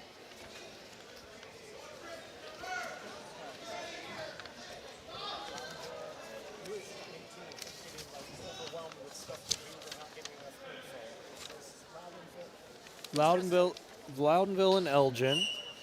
Let's see. Wrestling mat 1, 150 pounds. Loudonville's Gavin Rhodes, senior, versus Braden Braden Marotta from Loudonville. You see it at 150 pounds? This will be a good bout. It's 1-2. 1 versus 2. Good quick takedown there for Gavin. He's running that wing. I'd like to see him just catch the wrist and take off here. Every time you put that wing in, you kind of run the chance of getting a hammer lock. So he hips over to the other side, tries to put a half in. Boy, that's tight. Sag your hips or sit your hips here. Those Elgin boys are wearing different singlets. They don't all have the same colored singlet on. Budget cut, Coach. Murata's in trouble.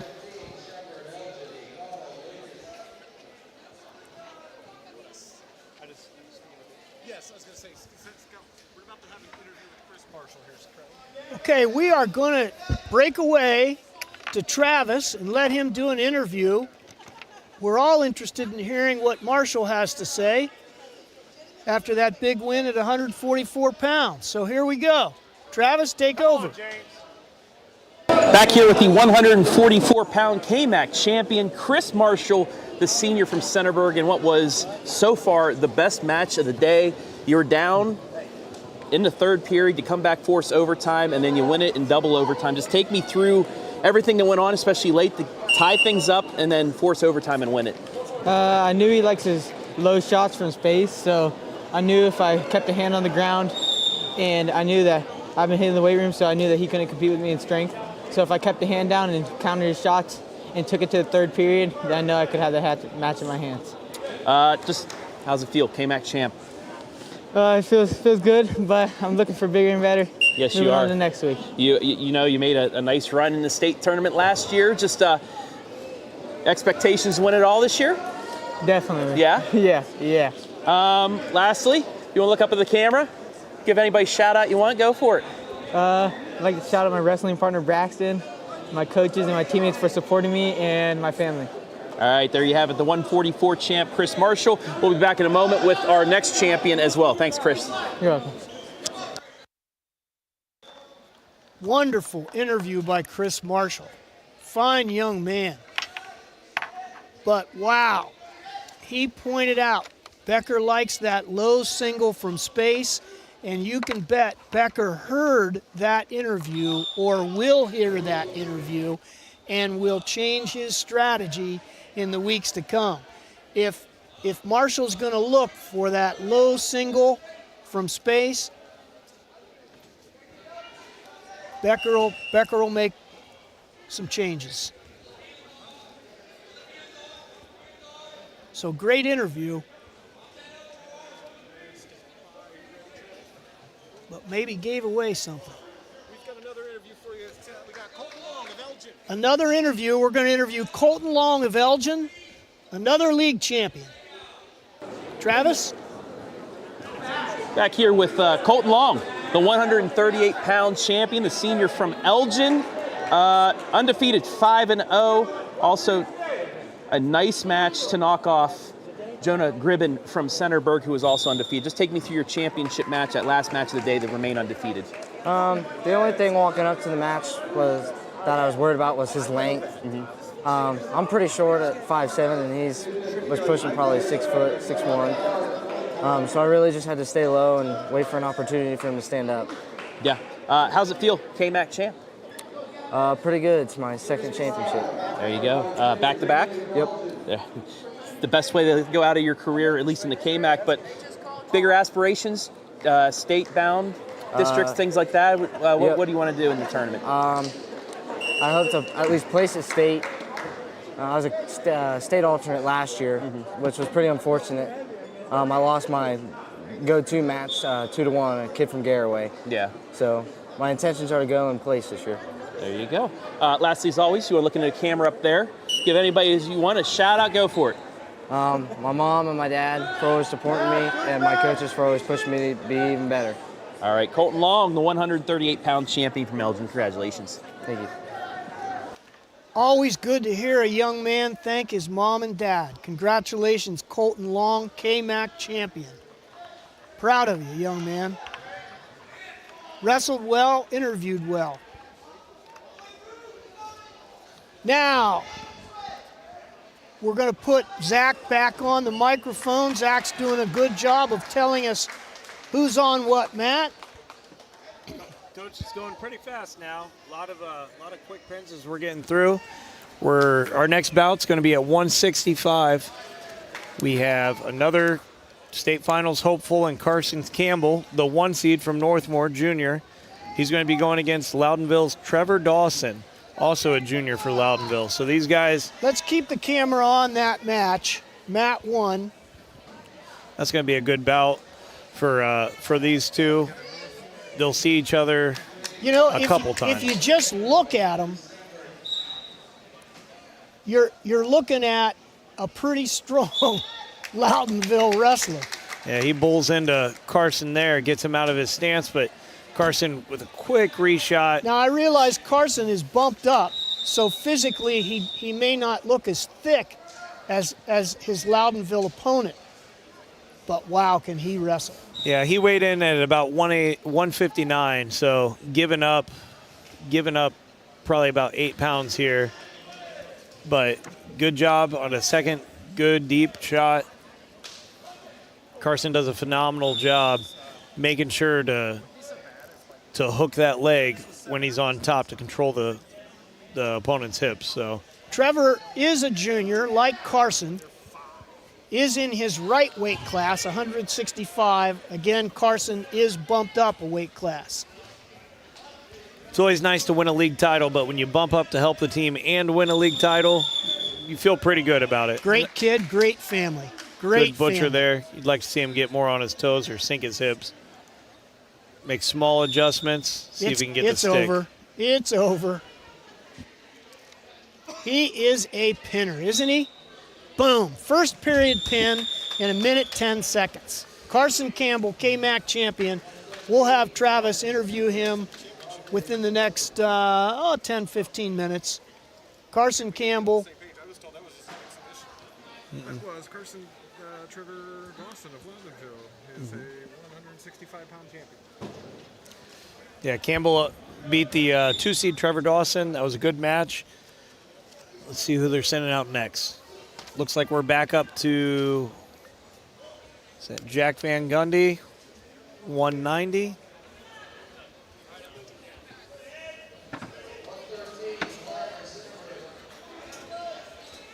See Jack start to come out on the mat. Not sure who's. Looks like he's supposed to be wrestling Carter Sherman from Cardington. There he is. Here he comes. Here comes Carter. The finals match between Blake Elliott of East Knox and James Eichler of Northmor. That match has already been wrestled.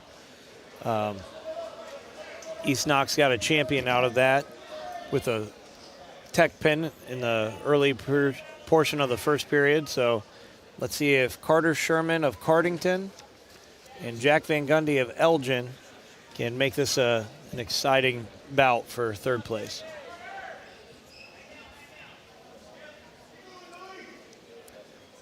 The officials taking a small TV timeout. Where is the official? I don't even see him. Where'd he go?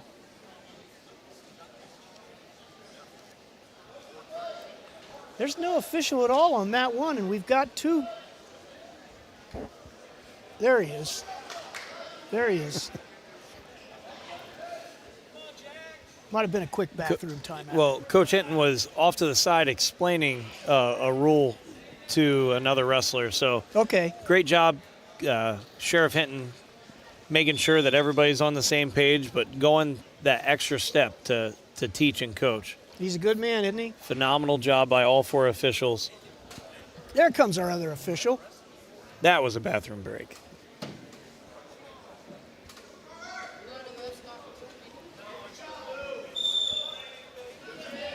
Okay.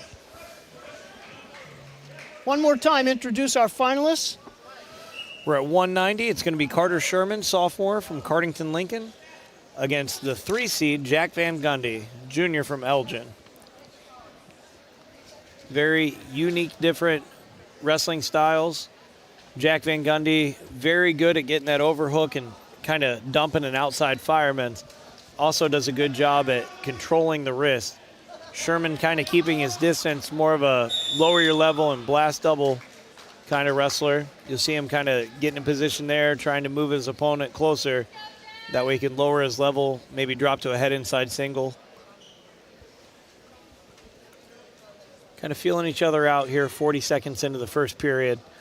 So this was a lightweight class with only 4 kids, and consequently the champion has already wrestled. The champion was Blake Elliott of East Knox. Essentially, we're wrestling for second place here. Third place. Yeah, I believe Eichler, I'm not sure, but I believe Eichler beat Sherman and Van Gundy earlier. Okay, so we're wrestling for third. This is a third place bout on mat 1 between Carter Sherman and Jack Van Gundy.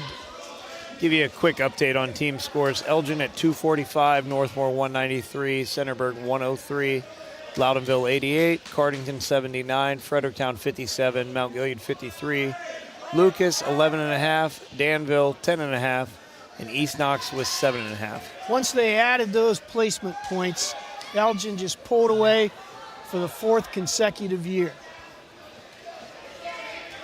Good job lowering his level there for Sherman, going to that blast double. You'd like to see him not stop there. He drops down to his knees and kind of waits. When you're going to switch to that double, you need to get your head off to the side, get on your toes, and drive.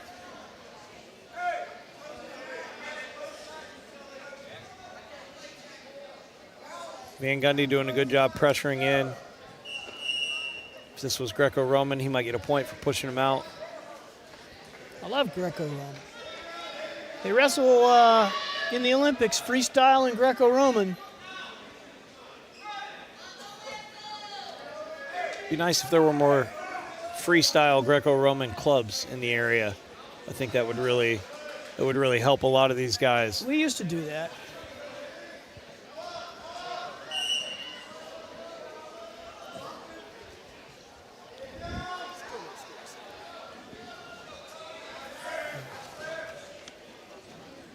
Looking around, America's the only country in the world that wrestles this style.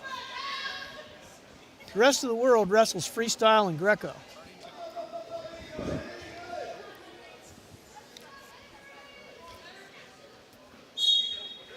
Officials trying to see where the blood's coming from.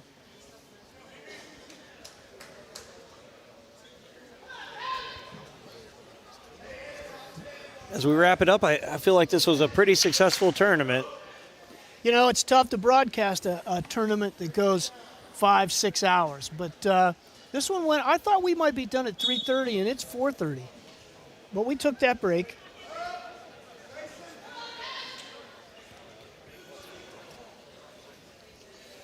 But I've had fun today. I've enjoyed talking with you, Zach. As I did you, Coach. It's always a pleasure.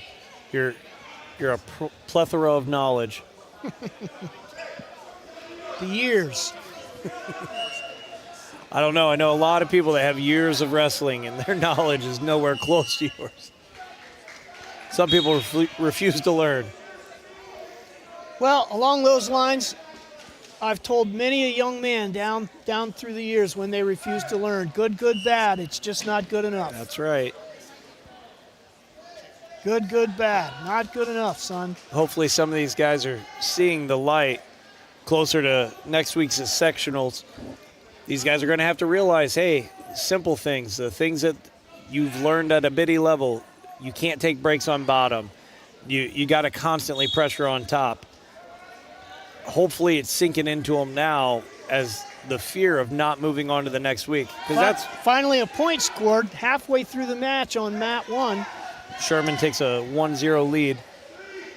But that's what a lot of these guys are wrestling for now, the ability to go on to the next week. You know, there's nothing, we're talking about all these state qualifiers here.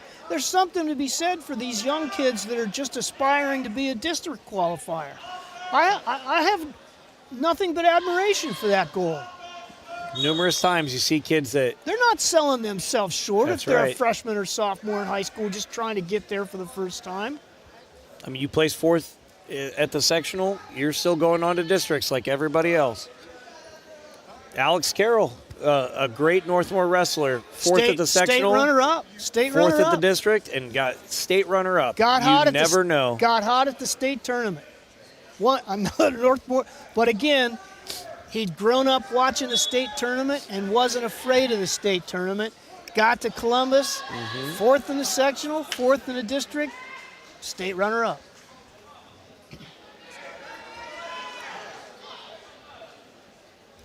And you could almost say he was a backup that year. He wrestled off Jamie Baldridge, a freshman, and lost. Jamie stayed at the weight class, and Alex had to go down and fought and clawed. And that just shows when you're a senior and this is your last shot, you go out there and you give it everything you got. A lot of these guys, this is their last league meet, but their season's far from over. They got 3 more weeks to go. Good movement from Jack Van Gundy on bottom. It's hard to believe, as cold as it is, and given the weather forecast tomorrow, that we're that close to the end of the season in spring sports. But it's true. We're now in about to enter the second. Well, we're already in the second half of February. Yep. We're in the second half of February, and it's just about a couple of weeks to go for many of these athletes. Some of these kids chasing state titles, especially the younger kids. They've got 3 weeks. The season's never over. If they're going after a state title, they got 3 weeks. The off season is just another part of wrestling season. You gotta be going to the open mats. You got to be going to these all the good schools, the schools that are constantly turning out state qualifiers and placers. They're sending kids to wrestling camp in the summer. I can't stress the importance of a wrestling camp in the summer. You know, I used to tell kids all the time, you ever want to be a professional athlete? Go to summer wrestling camp. Because for 1 week, that's your job, to just go to wrestling practice. And you don't have to go to algebra or English. For 1 week, you have no side job. You're a professional athlete. Get better. That's the way to get better in any sport, are summer camps. But you know who I want to give a shout out to right now? Who's that, Coach? Travis Berardi. He is now running the camera. He does it all. He does it all. Man He's of many running talents. he's running the camera. Yeah, no, those camps, it's an opportunity. Not everybody's going to wrestle in college. Some of these kids are just going to be happy with the opportunity to go to a summer camp and see what it would be like to be a college athlete. And that's a phenomenal opportunity. You get to learn from collegiate athletes, collegiate coaches, and it's a great bonding experience. And not enough can be said. Mom and Dad, I'll talk to you for a minute. If you want to send your kid to summer camp, that really is many times their first exposure to college. Think about it. They're going to live in a college dorm for a week, walk around a college campus for a week. So it's a good, light experience to get their feet wet, living away from home. Eating campus defect food, living in an apartment with no AC. No, seriously, they're living in the dorm. They're not living off campus. Yep. They're eating college cafeteria food, learning. I got to get up. I got to go to practice. I got to do this. Nobody's waking me up in the morning. How tough is this match between Sherman and Van Gundy? Our second overtime match of the evening, and they do not want to give in at all. Good for them.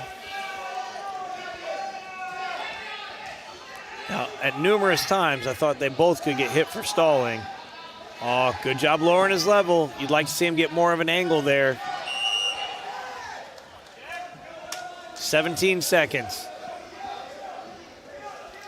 Now Van Gundy's... It's 1-1. We're in overtime on that one. He's tricky. I can imagine that when he gets this overhook, when Sherman tries to go with that head inside single again, I could see Van Gundy reshot into a little dump. No, we're going to go into double overtime. Oh, locking up a screw lock, trying to get him for stalling. 0.8 of a second. We're going to go into double overtime. Our second overtime match. And both of them have gone into double overtime. So you want to explain it again? 2 30-second periods?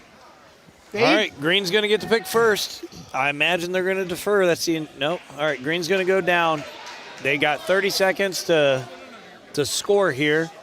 Then Red will get the option of top or bottom, and they'll get 30 seconds to score. If after those 2 30-second periods are over, it's still tied, then we'll go into a sudden death victory where I believe it's whoever scored first will get to decide whether they're top or bottom. Whoever scored first. Which is an important thing to factor in when you're in that first period and you don't give up that first takedown. That's why at the end of period 1, if the score is 0-0, you never defer. You always choose down so you can score first. Oh, that's twice now that he was a second away from a takedown. So here we go in our second double overtime. Van Gundy is losing 2-1, but if he had a second on the clock in the overtime or that first 30-second period, he'd have got a takedown. All right, here we go. Can he work his way up? He does. Turns and face him. Get the point. 2-2. 2-2. 20 seconds left. I don't believe either wrestler's been hit for stalling. So stalling not a factor. Oh, great scramble. My goodness gracious.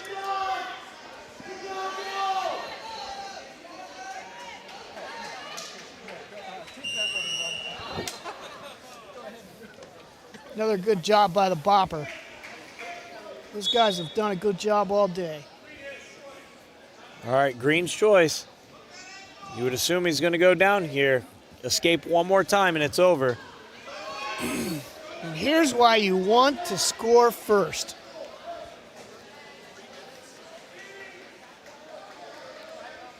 This is the epitome of what some heavyweight matches turn into at the state tournament. 1 to 2 point matches where you get an escape and you've won, and you just ride it out the rest of the time. Oh. He gets loose, it's over. Oh, he pushed him out. He pushed. That's got to be a caution. 21 seconds. He pushed him straight out. I would have cautioned him right there.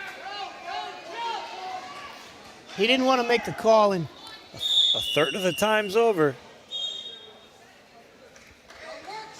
they start. He's not going to caution him for a false start. They started on the other mat's whistle. Got to have a sense of urgency if you're Sherman. 15 seconds left. Can't just do the same clearing your hips. He just keeps clearing his hips, sitting to his butt. He rides him out, he wins. What'd he call? Oh, he Pulling called the headgear. He called pulling the headgear. Wow. What a way to lose the match. Wow. What a way to That's lose the match. That's insane. brutal. I don't know if I've ever seen that. Elgin coach is in disbelief right now. What a way to lose the match.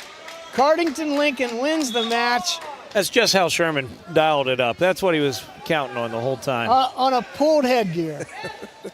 All right, here we go. This is a big one. Ashton Clark, 215. Now, this is a championship battle. This is a championship bout. That last bout was for third place. Ashton Clark, senior, Northmor. It's his final chance at it against Devin Witt, senior from Fredericktown.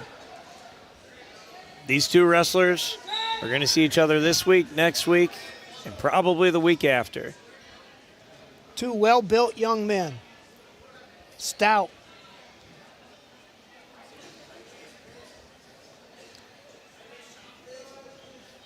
Nobody's going to give up points real easily here. Ashton, heavy foot on that left, leading that left foot, trying to get him to circle with his right so he can snatch. Not a good shot there by Ashton. Too much distance. You got to get in tighter. You got to get in there and hand fight. Ashton trying to get him out of position here. Trying to get the angle. Devin, a patient wrestler. Yes, sir, he's got it. Ashton hipping in. Again, you gotta catch those back points. He's got the takedown. Oh, I don't know about that. That doesn't look like okay. Power half there. Yeah, he's A lot of big mistake. A lot of wrestlers that ride the legs make. They get so committed on that power half. You're allowed to reach across under for a head and arm there and dump it off. I'm only saying that this is a shorter, stouter young man, and maybe not the type of body you want to ride the legs on. Or if you do put them in, make sure you're high up on the thigh. That's a problem a lot of us are running into now. They're just trying to half put that boot in. Well, it didn't work out well right there. 3-1, 15 seconds left. They both look pretty gassed. Yeah, I can't figure out Split the middle. why they're 10 so seconds. gassed Can at he the end of finish? period one. Can he finish? Turn and face. Get your points. Mat return. No, he should have gotten a takedown there. That's the kind of mistake that can cost you a trip to Columbus. You need those points. You only get a couple opportunities in a match. Yeah. That was a takedown opportunity. All right. Ashton chooses on his feet for period 2. The score is 3-1. Ashton's very comfortable in this position. Clark is ahead, 3-1. We've talked about it numerous times. He's confident he can score on anybody. So he likes being in this position, and he likes getting in scramble position. So Devin Witt trying to control the inside tie there.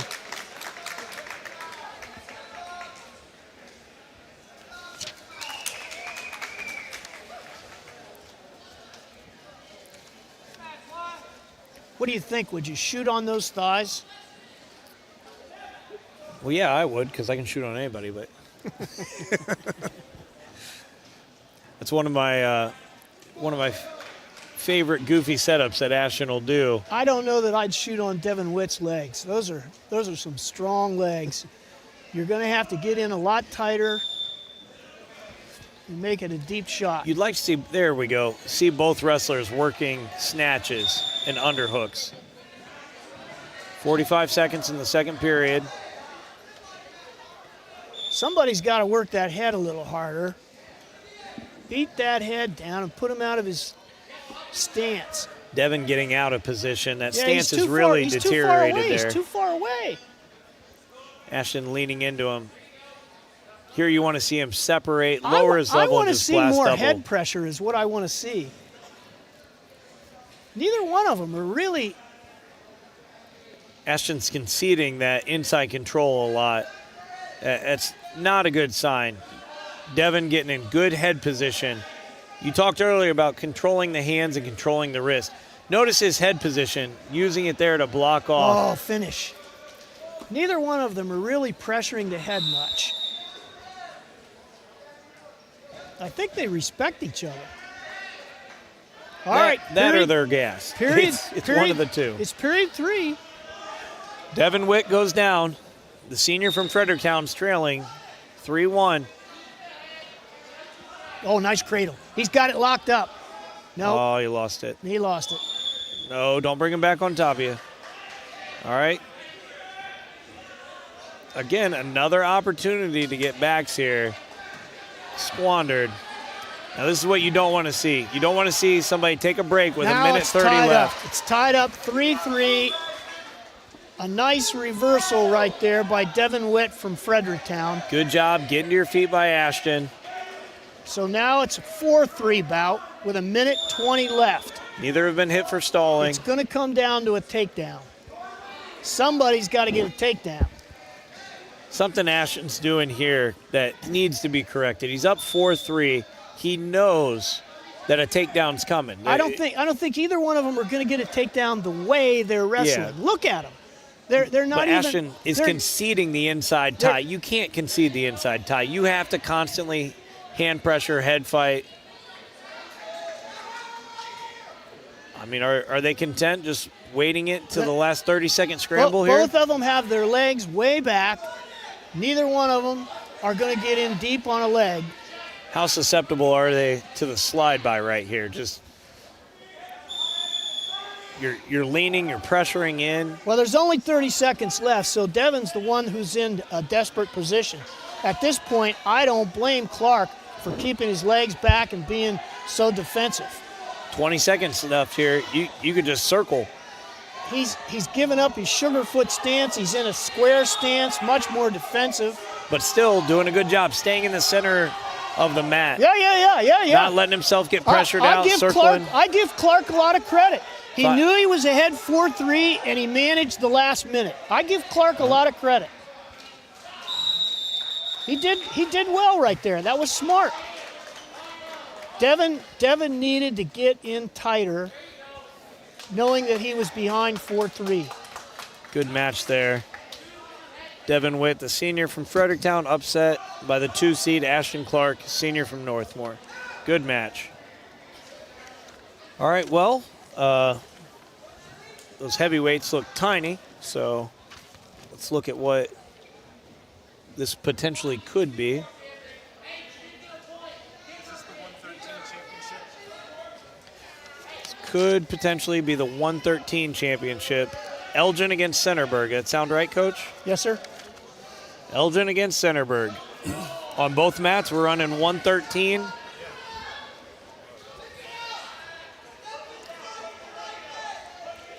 Does that mean they got to run 150 after this, too?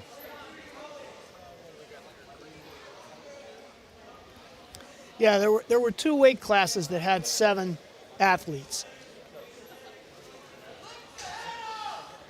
All right, so Centerburg versus Elgin.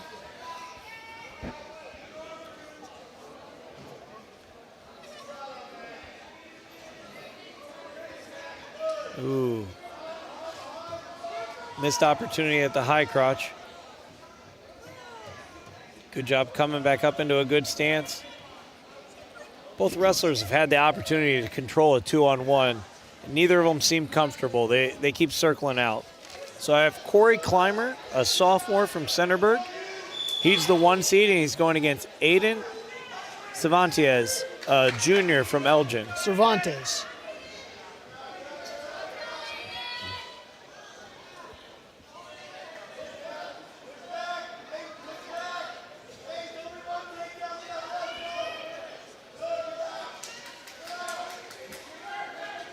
Corey's got a 3-1 lead. Good job at Aiden. Staying in constant motion to get on his feet.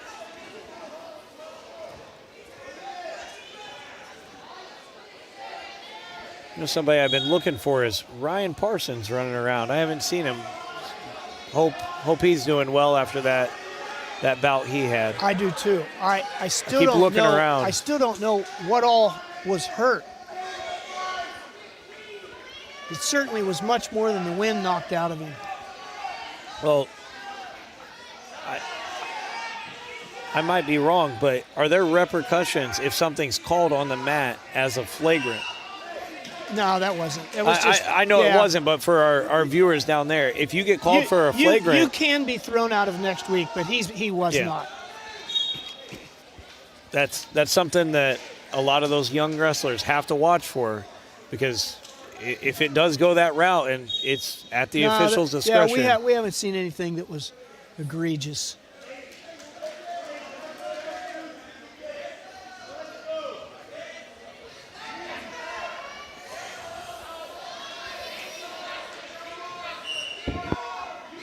All right, second period, 10-1 lead. Live and free on the OH Report. We've been here all day, people. Since Started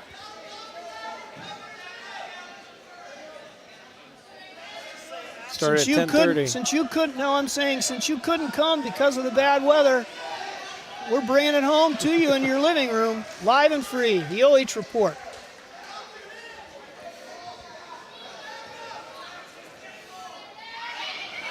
And it was a bad weather day.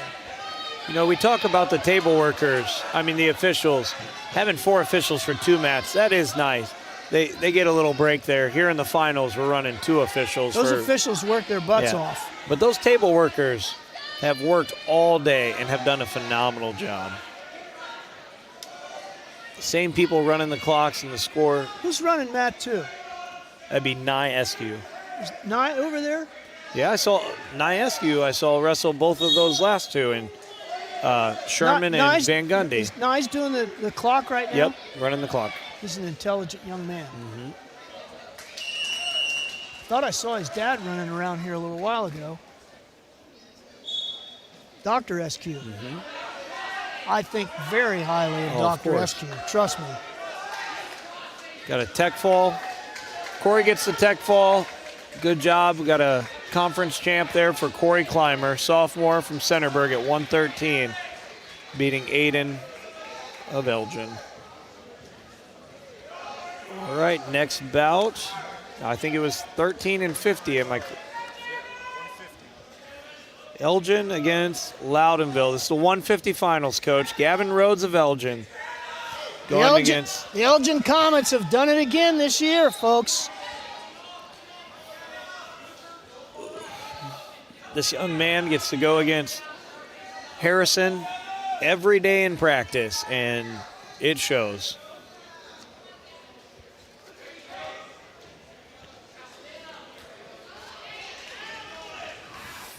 £150 finals. 2 well-built young men out there. I wouldn't want to wrestle either one of them. I'll tell you, that Loudonville kid looks a little like Thatcher, doesn't he?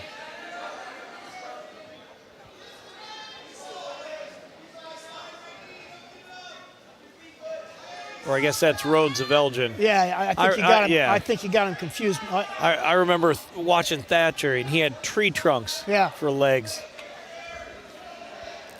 He had some good bouts against Gary Galick in high school.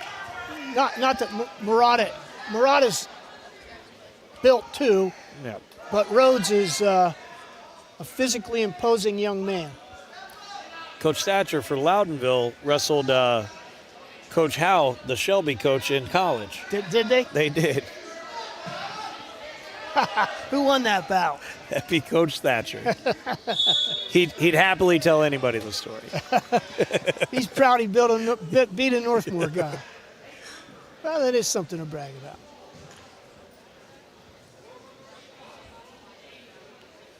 Winding down These last 150 matches should be the end of it. I think I'm going to get a pizza tonight. How about you? I think we had pizza last night.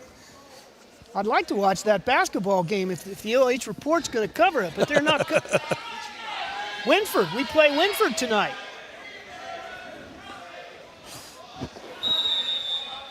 First period over, 7-0. 2 more periods, and then That game's not on the OH Report tonight, but I've spent many a nights with a pizza and the OH Report. better commentating usually. And my wife. Oh, Shout out to Sarah. She's my Valentine. that's sweet, Coach. You got a good heart. Been my Valentine for years. Can't afford another one.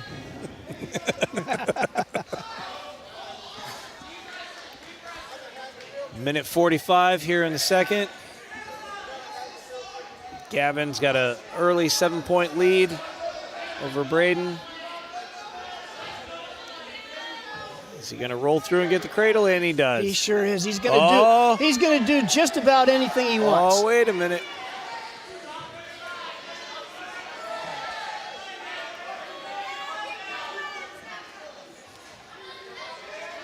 Man, I'm telling you, those are 2 tough kids out there. Those hombres.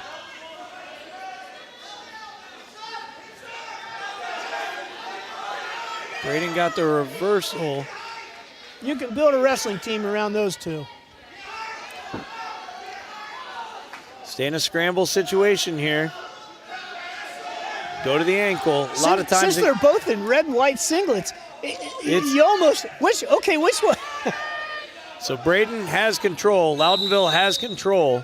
It's 9-2. It's 9-2. They gave Gavin 2 near fall points.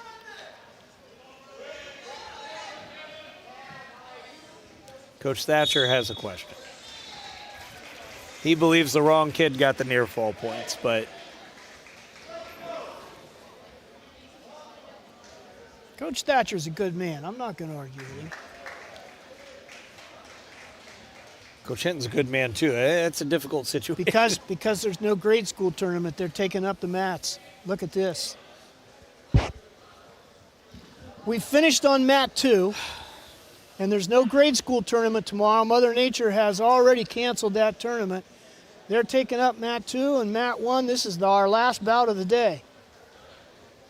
I want to wish congratulations to the Elgin Comets and Coach Levi Pasma on their 4th consecutive KMAC championship.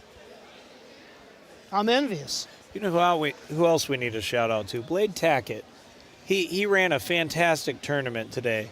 Him and Buck Workman. Let me tell you, I was an AD here for 5 years, and it is the roughest job in a school. Being an athletic director like Blade Tackett, he does a fantastic job. Absolutely great job to Blade Tackett. He works hard. See if we can tap him on the shoulder here and get him to give a wave. He's my neighbor now. Oh. He moved into Kennewood. There's Coach Tackett for the OH Report as we take our little TV time out here. Coach Tackett just had another baby too, just like you. They awarded him. the 3 back points. See, good job, Coach Thatcher. Coach Thatcher talked that official into it. So the score is now 9-5, not 9-2. That was a gift that my wrestling coach in high school used to have, former Coach Skelton, used to do an absolute great job at managing the score is how I worded it. Thank you. When I coach, they bring it up very often. I did infuriate a few other coaches. All right, well, now it's been completely switched. Now it's 12-2, so it's no longer. Let's go!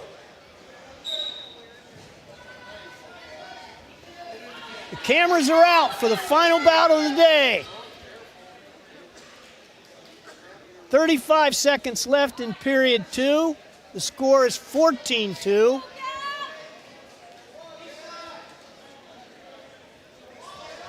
No explanation for the score there, but Can't leave it in the officials' hands, those situations where they're 50-50s.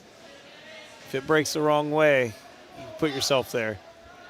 That's a big part of why a lot of times in college you see them drop to an ankle on those scrambles to get out of a neutral danger situation. Here in high school, you can get away with some of those scrambles a little bit more. All right, Coach, third period, what do we see? Neutral here? It doesn't matter. Down 14-2. It's 14-2. Loudonville chooses top. Down 12. So, obviously, Elgin's in control of the bout and the tournament. Loudonville's confident they can get the cradle here. I think Gavin Rhodes is going to wrestle in Columbus this year. And he does. He gets the cradle. Knee in the side. Is he going to get the stick? I'll be a son of a gun. How about that? That kid knew what he wanted. That was 12 seconds in. He gets his cradle. Good for Murata, huh? Knee in the side. Is he going to finish it? Good for Murata. Rhodes doing a good job hand fighting here, trying to dig that hand out.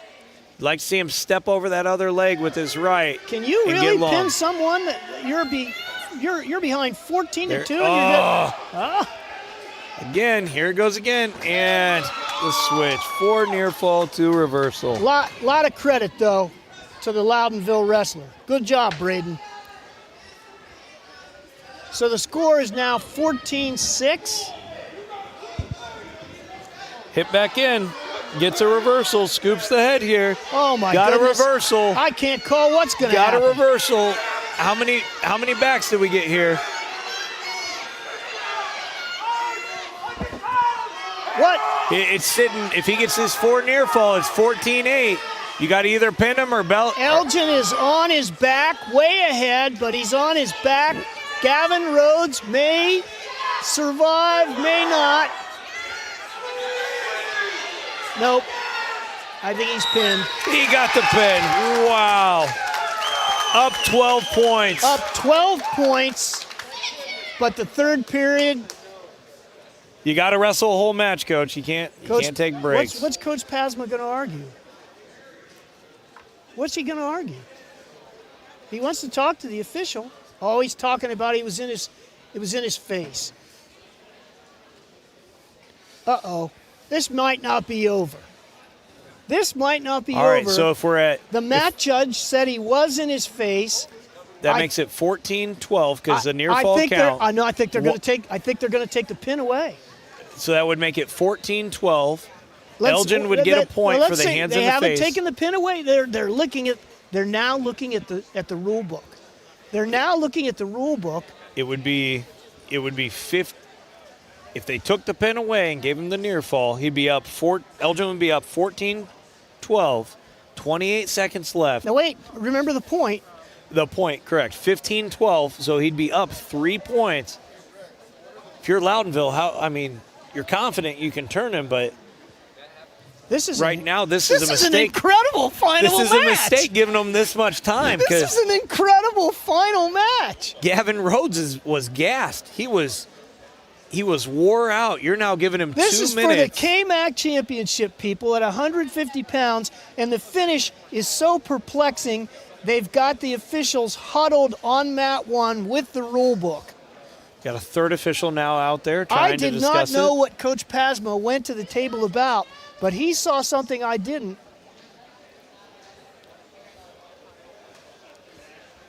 I see discouragement from the Loudonville side. 28 seconds left. What do you have the score at going into this last 28 seconds if the spin's reversed? 15-12? I think you're going to see a whole different Gavin Rhodes here with 28 seconds and a 3-minute wind break. They've now got all 4 officials talking about this situation. I think you're going to see. You think they're taking the pin away? I think they're going to take the pin away, and I think it's going to be 14-13. We'll see. Now you said the hands in the face was the bottom wrestler. I think here's what I think. Okay. I think the mat judge saw hands in the face from the bottom wrestler. And at that point, they should have stopped it. But they called the pin. That's what they're arguing right now. Should we have stopped the bout? And if you're Coach Pasma, how do you say that? My kid had his hands in your face. How did you not stop the match? You should have charged me a point and stopped the match. We'll see what happens. Because if that's the case, if you're teaching that to not get pinned, that's fantastic. Well, I don't think he's teaching it. Coach Pasma is a good man. They took the pin away. They took the pin away. So they were saying hands in the face from the top man. 15-12. 15-12. 15-12. Now they gave them a minute on the clock. Yeah, I don't know where they came up with the time.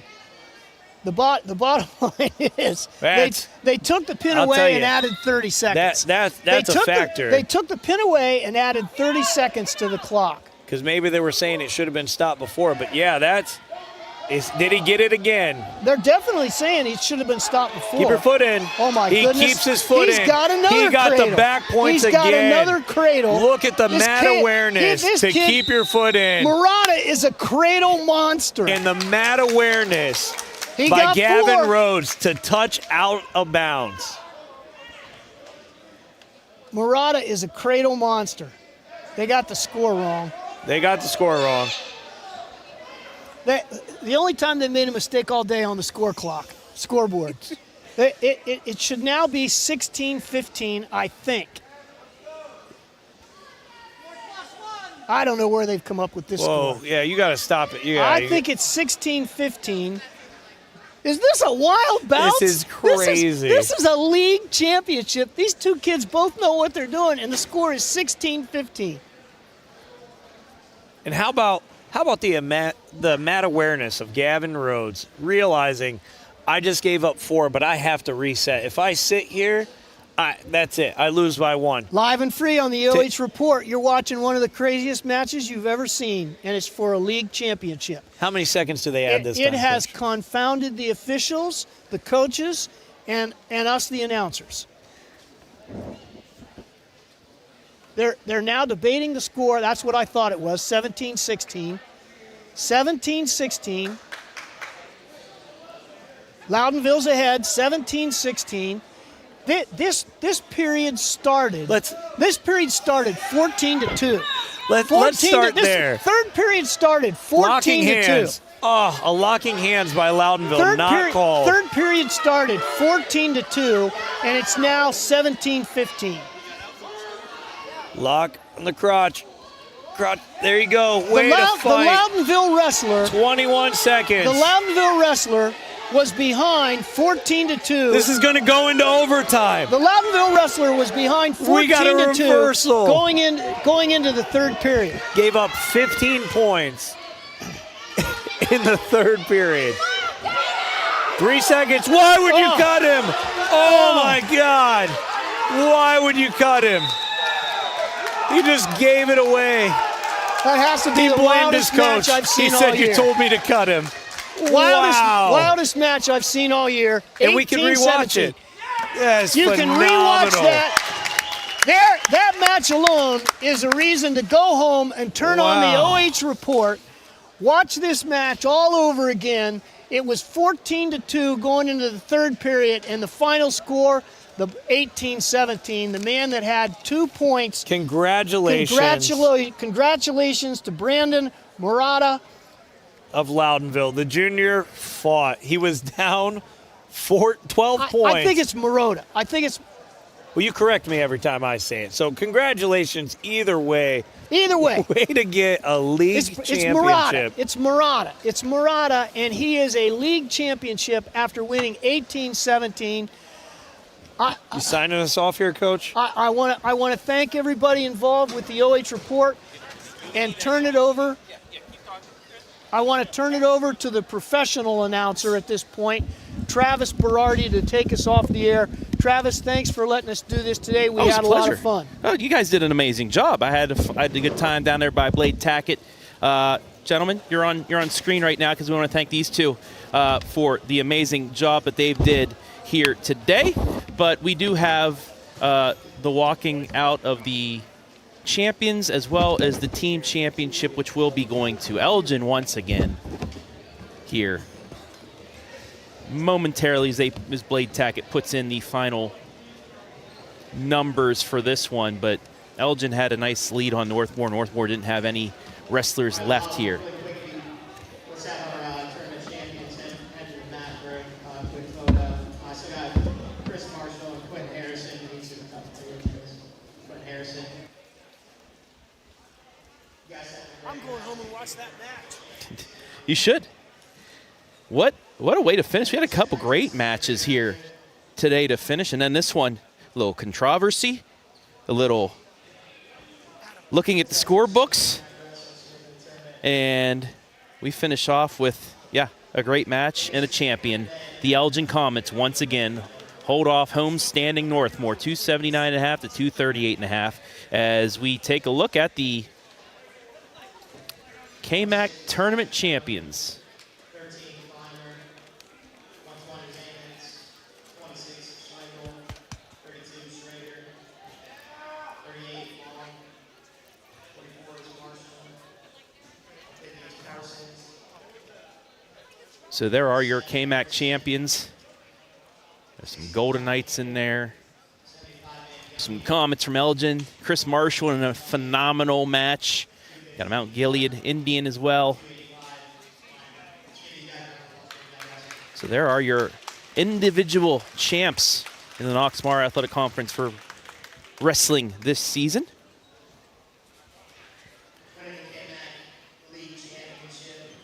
And the champions for the KMAC are, once again, the Elgin Comets. As they get their trophy, they're going to get themselves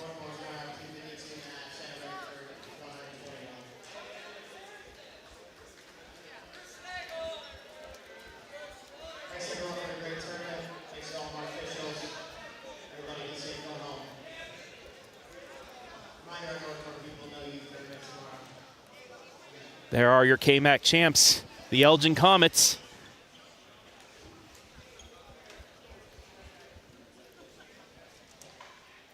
Four-peat, 4 in a row for this squad that continues to dominate. We've talked to a couple of the champions, one of them from Elgin, as we take a look at the final numbers. One final time, Elgin wins it 279.5. Northmor, the runners-up, 238.5. Centerburg, 121. Cardington in fourth, 108.5. 5 points ahead of Loudonville. Mount Gilead with 78.5. Fredericktown, 76.5. Danville with 26. East Knox with 25.5.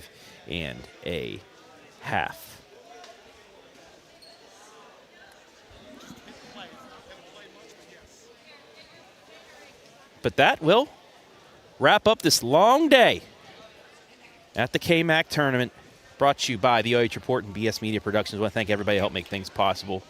Also, Barry Fall and the KMAC and Blade Tackett in Northmor High School. For Blade, he was the man on the computer putting in all the numbers on Baum's page for us to allow you to see the up-to-date scores here for the KMAC tournament. But that'll do it. I'm going to get out of here. For our commentary crew, for Adam Thompson, I'm Travis Berardi saying good afternoon, good evening, good night from the castle.